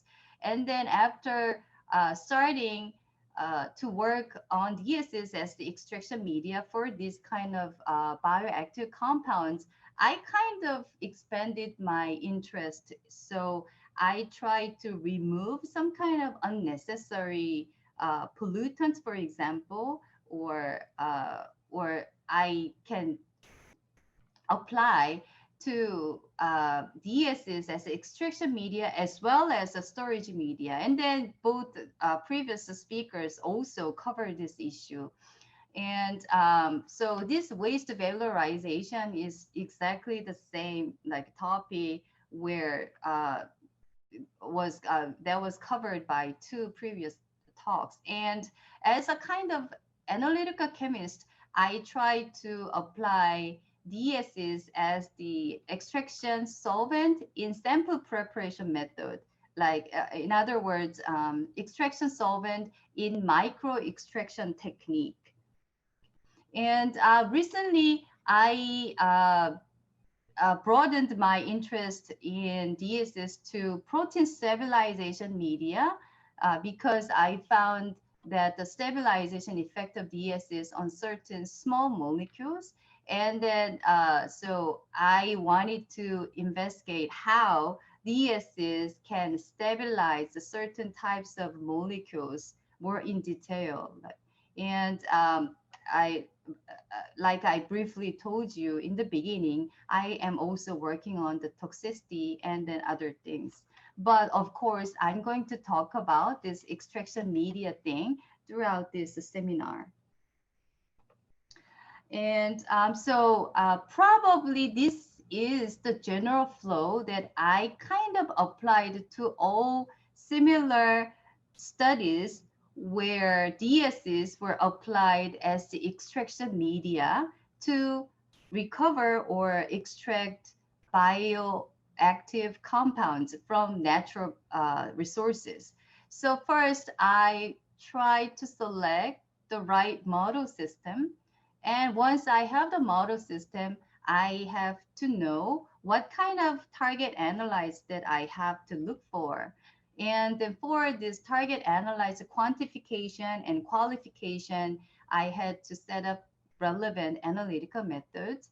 And in the third stage, I prepared all kinds of DSs that are preferably from safe components. And sometimes I further tailor the solvent properties by, for example, varying the ratios between hydrogen bonding donors and acceptors. So after all this DS information is kind of fixed, and then finally I moved on to the condition optimization. And we already know that extraction time is important, and solid liquid ratio, like a solid sample versus the extraction solvent volume is important. And the water content in the DS extractant is important. So these kind of variables were optimized using design, like experimental design. And then lastly, I tried to think about the ways to recover or isolate the bioactive compounds from the extracted DS-based extracts. And then these issues was already covered as well in previous talks. So there are many examples that I may cover during this talk, but I just chose to the first one that I had, like, I put quite a lot of efforts because it was the first. And so that was about the extraction of bioactive natural products, which were actually like flavonoids, mostly flavonoids, from Phlosophora, which is shown in here. So when it's a tree, like a Sophora japonica tree, and then the flowers get picked up and then dried to become this kind of traditional Chinese medicine. So it is quite popular and famous. And then some people, I found that some people drink it as a tea, herbal tea. Anyways, it's very rich in bioactive compounds such as rutin. And then maybe in terms of the dry weight, it had like Phlosophora contained about like 30 or 40% of flavonoids. And so in this study, it was quite a while ago, like 2015, published in Green Chem. So when I chose, so this was kind of accident. I was talking with like a chemist who is working on this isolation of bioactive compounds, and he had like a fluorosulfide, a lot of fluorosulfide. So like, why don't I just choose this as a model system? So I did some kind of qualitative analysis using UHPLC QTOF-MS, and then found out that, and then from the literature, I found that fluorosulfide is rich in rutin, quercetin, camphor, isorhamnetin, and many other things. But as already most people in here should know that these kind of flavonoids, there are so many different kinds of flavonoids possible in one organism. For example, fluorosulfide. So we found that there are so many flavonoids that are present as glycosides or aglycones. And, you know, for the glycosides, depending on the number of sugars and the positions and then types of sugars, there can be so many different types, kinds of flavonoids. So in this study, we just decided to go with acid hydrolysis to produce aglycones for simplicity. And so from this experimental condition, we used the ultrasound assisted extraction method, because this one was much better than heating or stirring or other methods. And so we established LC-UV method for the quantification. And in the third stage, we did prepare a series of DSs using various safe components, and then applied all these prepared DSs to see like what kind of DS is good at extraction of important bioactive compounds such as quercetin, isorhamnetin, etc. And so after we found certain types of DSs are good, and then we did a further tailoring by varying the ratio of the two components. So we could fix the ratio, the type of DS. I'm not going to talk about all the details. And then in the fifth stage, we did the condition optimization by response surface methodology based on central composite design. And in this case, as other people did, we chose to optimize these variables: water content in the DS and extraction solvent volume comparison to in comparison to the solid amount, and the extraction or sonication time. So these are some kind of examples of the optimization process. And then finally, from this response surface methodology, we came up with these optimized conditions. And when we reproduced these optimized conditions for the extraction of flavonoids, we found out that these optimized experimental conditions were much better than conventional methods based on methanol, using ultrasound assisted extraction or heat reflux extraction. And lastly, we tried to recover the bioactive compounds from the DS-based extracts. And at that time, we found out that there were maybe like about 3 different types of recovery methods in general, not just talking about the DSs, but any kind of extract. So maybe anti-solvents can be applied, or recrystallization can be applied, or supercritical carbon dioxide can be used to back extract the bioactive compounds from the extract. In our case, we applied first anti-solvent strategy using a very cold water, because flavonoids are not so soluble in water. But in this case, when we tried using only standard compounds, anti-solvent strategy was quite good.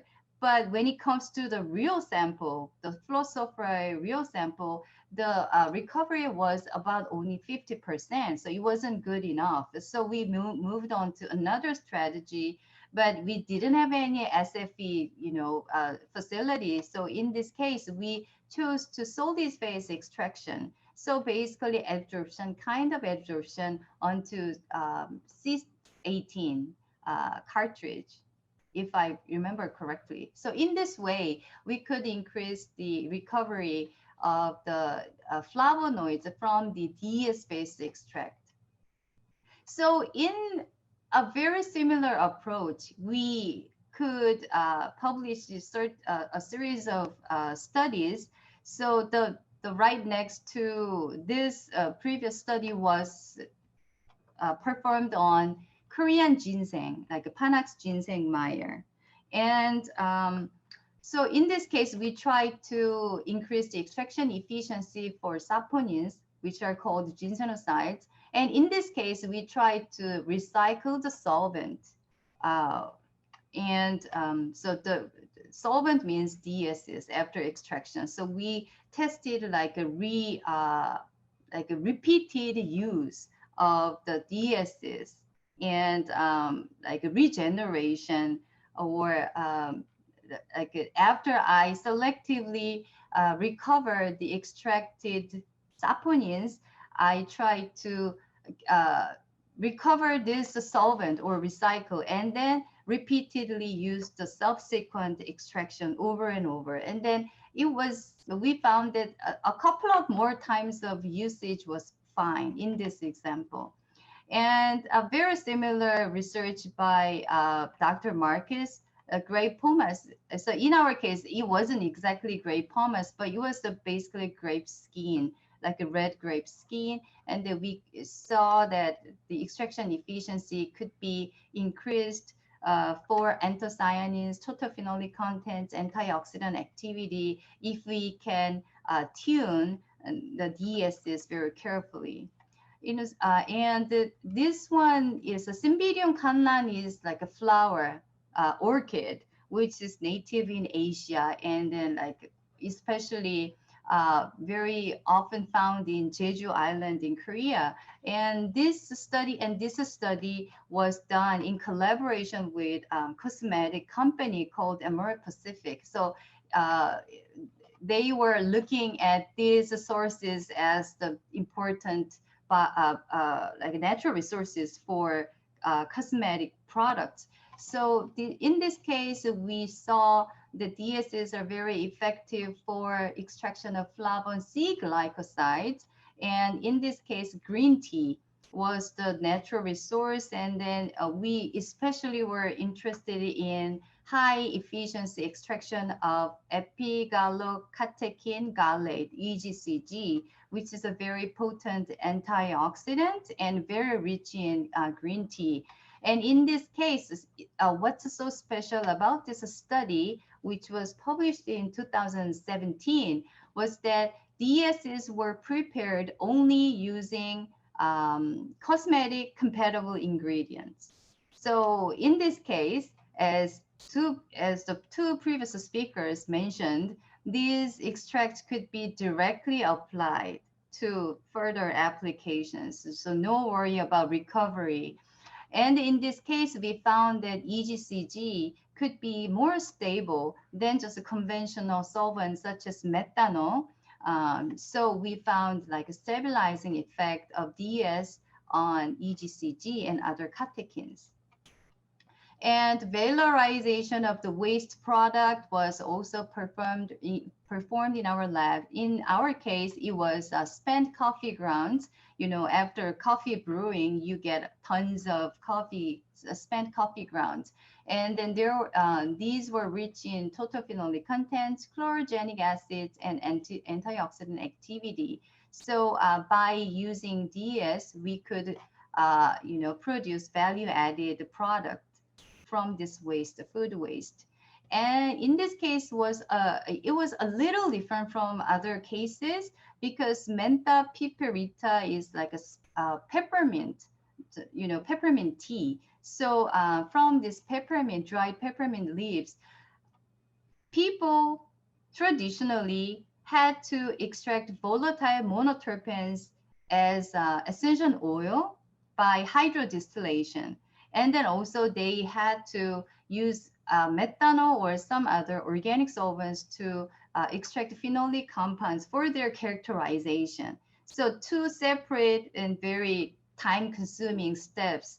But we found that if we apply certain type of DSs, we can figure out, like we can just propose a one-step sample preparation that allows us to extract volatile monoterpenes and phenolic compounds at the same time at high efficiency. So they can be directly analyzed or characterized by headspace, solid phase micro extraction coupled to GCMS.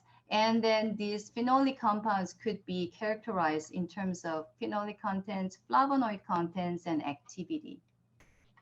And then this is the most recent one, and this was published in this Applied Sciences. So in this case, it was also in collaboration with Amur Pacific, the cosmetic company. So they were interested in 3 long-lived trees, you know, so ginkgo tree and other two more trees. And then they were trying to find the best composition that allows to achieve maximized skin-related bioactivities using deep eutectic solvents. So for this purpose, we applied mixture design. Like basically, we deal with the 3 different components, which are here, 3 different long-lived trees. And then by mixing at certain ratios, you can reach the highest efficiency. For example, you can, in this region, you can achieve highest oxidant activity. And in here, anti-tyrosinase activity or anti-elastase activity. So in here also, we only used cosmetic compatible components, so they can be directly used. But so these were quite, you know, conventional, like very similar to previous studies. And then I was thinking, you know, what can be a little extra.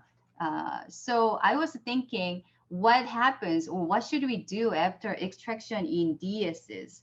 So recovery is an issue, like a permanent issue, although it can be, so it can be used as is or as obtained. So we already know.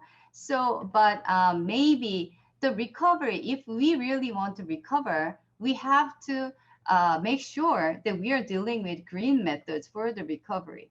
So even if we use the DSs and everything was green, and then if we have to use like some not green methods, and then what's the purpose of doing this whole thing? So the methods for recovery should be green. And also when we use just these bioactives in DSs as obtained, and then they have to be stable, and then these DSs or the whole thing have to be compatible with downstream applications. So in this recovery, I already told you that anti-solvent strategy somehow works, not under 100%. And also solid phase extraction can be helpful. And also you can vary the types of sorbent depending on the types of your target analytes. So in our case, we have experiences of using hydrophobic sorbents such as C18, but also we could be very successful to recover ginsenosides using hydrophilic, lipophilic balanced sorbent, like a mixed mode sorbent.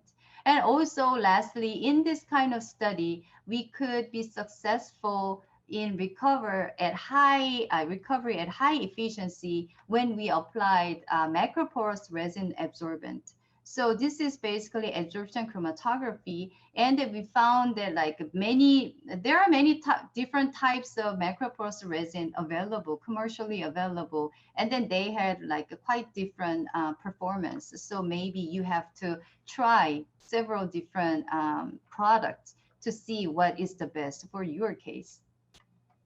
And when you want to when you want to use DS extracts as obtained, and then you have to make sure the bioactive compounds are stable.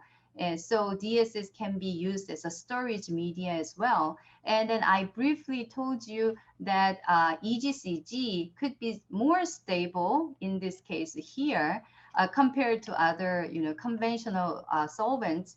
The EGCG was not a huge difference, but still it was significantly more stable in certain DES at 60 degrees of incubation. But not just us, but there are other studies that reported the storage, like a stabilizing effect of DSS. For example, cardamin, like a color, the pigment from safflower, or salvianolic acid B from a traditional Chinese medicine could be also stable in DSS. And in our personal experiences or studies, we also found that certain DSS can stabilize some protein products, which is published in somewhere else, not covered in this talk. And so we have to think about the components that are used to prepare DSS. So they have to be readily applicable or compatible with the further applications. We already know about this issue. So in our cases, we cared about the cosmetic products. So we chose only cosmetic compatible products. So this is the issue about the toxicity. So we cannot be 100% sure about the safety of DSS. So I believe that there remains to be discovered a lot in the future regarding the safety of DSS as is. So DS components are totally fine, but there are certain reports showing the enhanced toxicity or like cytotoxicity or ecotoxicity when DSs are applied in comparison to just a simple mixtures or individual components. And hopefully I'll be able to publish a very interesting result regarding the safety issue in a very near future. So with that, I'd like to stop my presentation, and all of this work could have not been done without all my students. And lastly, thank you for your attention. Thank you for this nice keynote, Dr. Lee. Please, dear participants, please be free to post your questions if you have. Okay, I can just start with one question for Dr. Lee. Yes, you can. Okay. Which advices could you give to someone that wants to start working with, start applying these deep eutectic solvents to extract? What are the, which advices could you give? Maybe. Very basic question. Okay, yes. Thank you for your nice question. So maybe I would say, you can think about this general flow that I applied, because this is all I know. So I cannot think of any other things, other approaches. So probably you should think about the purpose or what I'm going to do or what I'm interested in. I mean, in terms of the model systems and the bioactive compounds. So maybe bioactive compounds may come first, and then you may go to the selection of model systems, or model systems first when target analytes. So once you select the model system along with the target analytes, the downstream works are quite straightforward, because you have to know, you have to establish the quantification methods or some kind of characterization method of your extraction efficiency.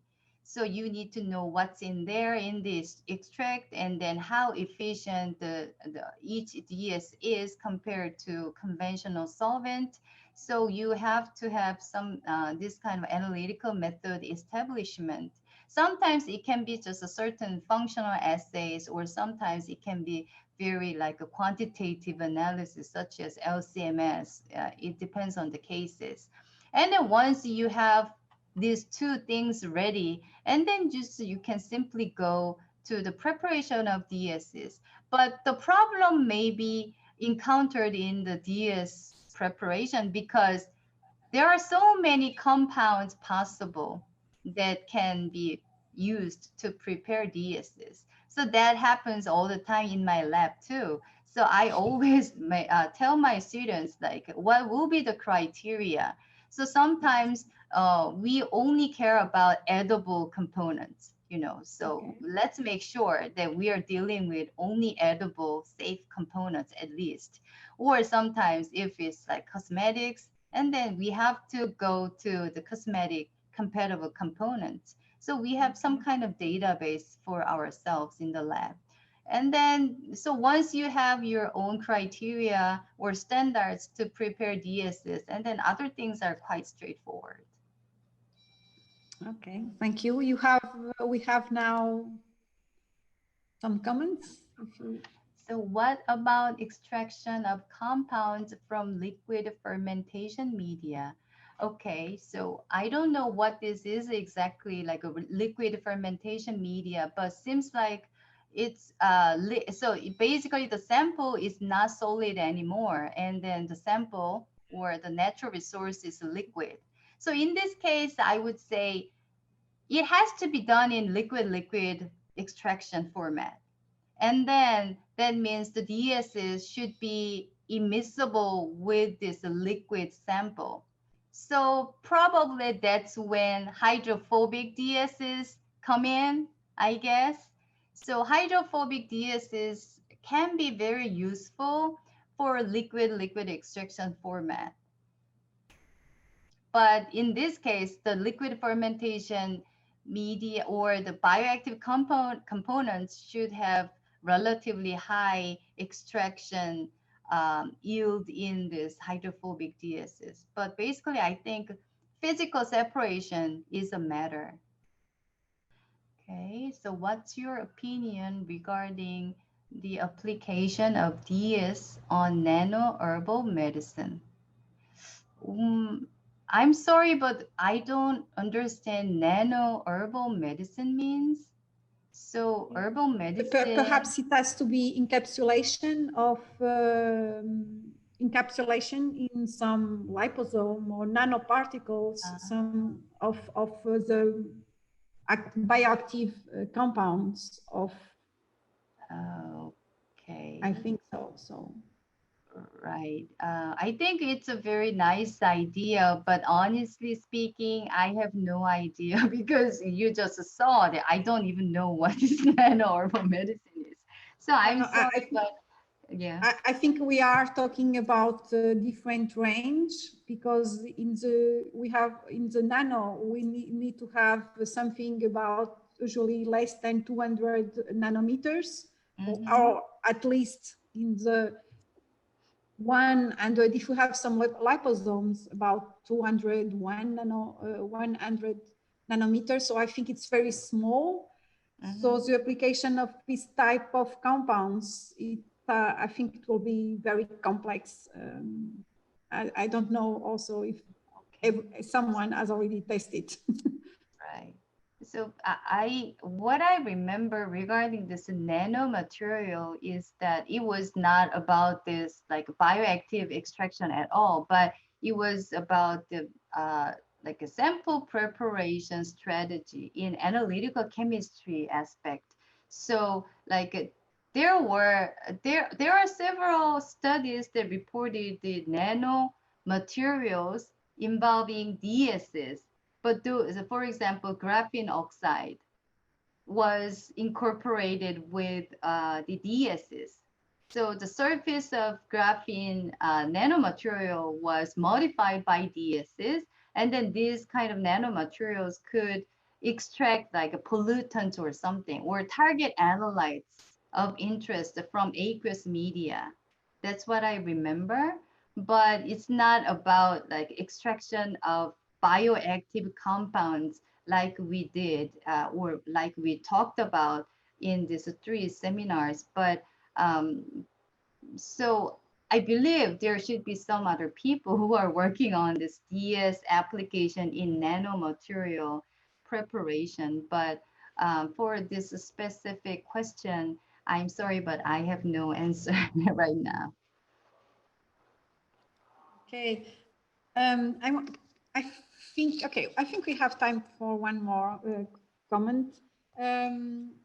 I want you to, because you talked about recycling of these solvents. Is it feasible? Is it okay? Is it the recovery are? Can you give some? Can you give us some details about recycling of these compounds? Okay, sure. Because you talked just a little bit, I remember from your Right, presentation. very briefly, right. Yeah. So, and it was like quite a while ago, so I may not be remembering 100% correctly, but basically in this study, we got this DS extract containing saponins, like ginsenosides, and then after using like a solid phase extraction absorbent, we could selectively recover ginsenosides first. And then in this process, we used only ethanol and water. So water is used for washing, like non-specific binding to the sorbent, SP sorbent.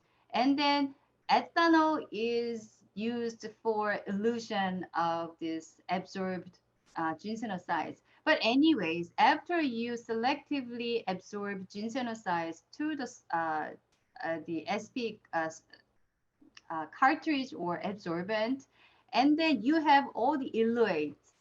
Okay, so the eluates should contain DS components and other things than these ginsenosides that were absorbed onto the surface of SP cartridge. And then you have all this aqueous mixture, but basically maybe if I exaggerate a little bit, and then maybe 90% of water and then 10% of DS and other things, maybe, for example. I'm not sure about this value, but, and then simply you can remove water by heating. And then all the water goes up. And, you know, basically you started with DSs that contained a little bit of water. So you could, later, I could get, again, viscous DS phase after removing water.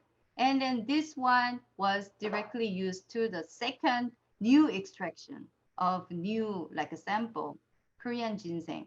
But it was still fine, but not like the extraction efficiency goes a little low because of probably other impurities in the extract. I mean, the solvent. So the secondly used solvent is not 100% like a fresh. It's not like the fresh one, but still it was working. So that's how we kind of recycled. But honestly speaking, it may be quite difficult to scale up, like in a factory scale. Yeah, no doubt about it. We have one more question. You want, I don't know if you want to Do we open? Does the liquid extraction give more compounds than solid liquid extraction? I think it totally depends on the samples. And so liquid extraction, well, if the sample is a solid, and then I guess the solid liquid extraction is the way to go without further consideration. So apart from the sample type, whether the sample is liquid or solid, do we have any other cases that we have to choose between liquid extraction and solid liquid extraction, even if the sample is solid? Again, I'm not, I don't think I can. I think Professor Detsi has already replied this question before in the beginning of the session, yes, talking about solid phase extraction and the advantages. So I think we should move on, and I would like to thank, because we are on time. I would like to thank once again our speakers and also all the participants for this valuable discussion during this 2 hours and a half. And I just want to add some final remarks. Just one. So, sorry. Okay. So some concluding remarks from this webinar. Deep eutectic solvents are obviously very interesting alternatives for environmentally conscious extraction and separation processes. Very few, but some disadvantages are still identified, and further advances and progresses are clearly needed for increasing their application, mainly at the industrial scale. There is some issues here.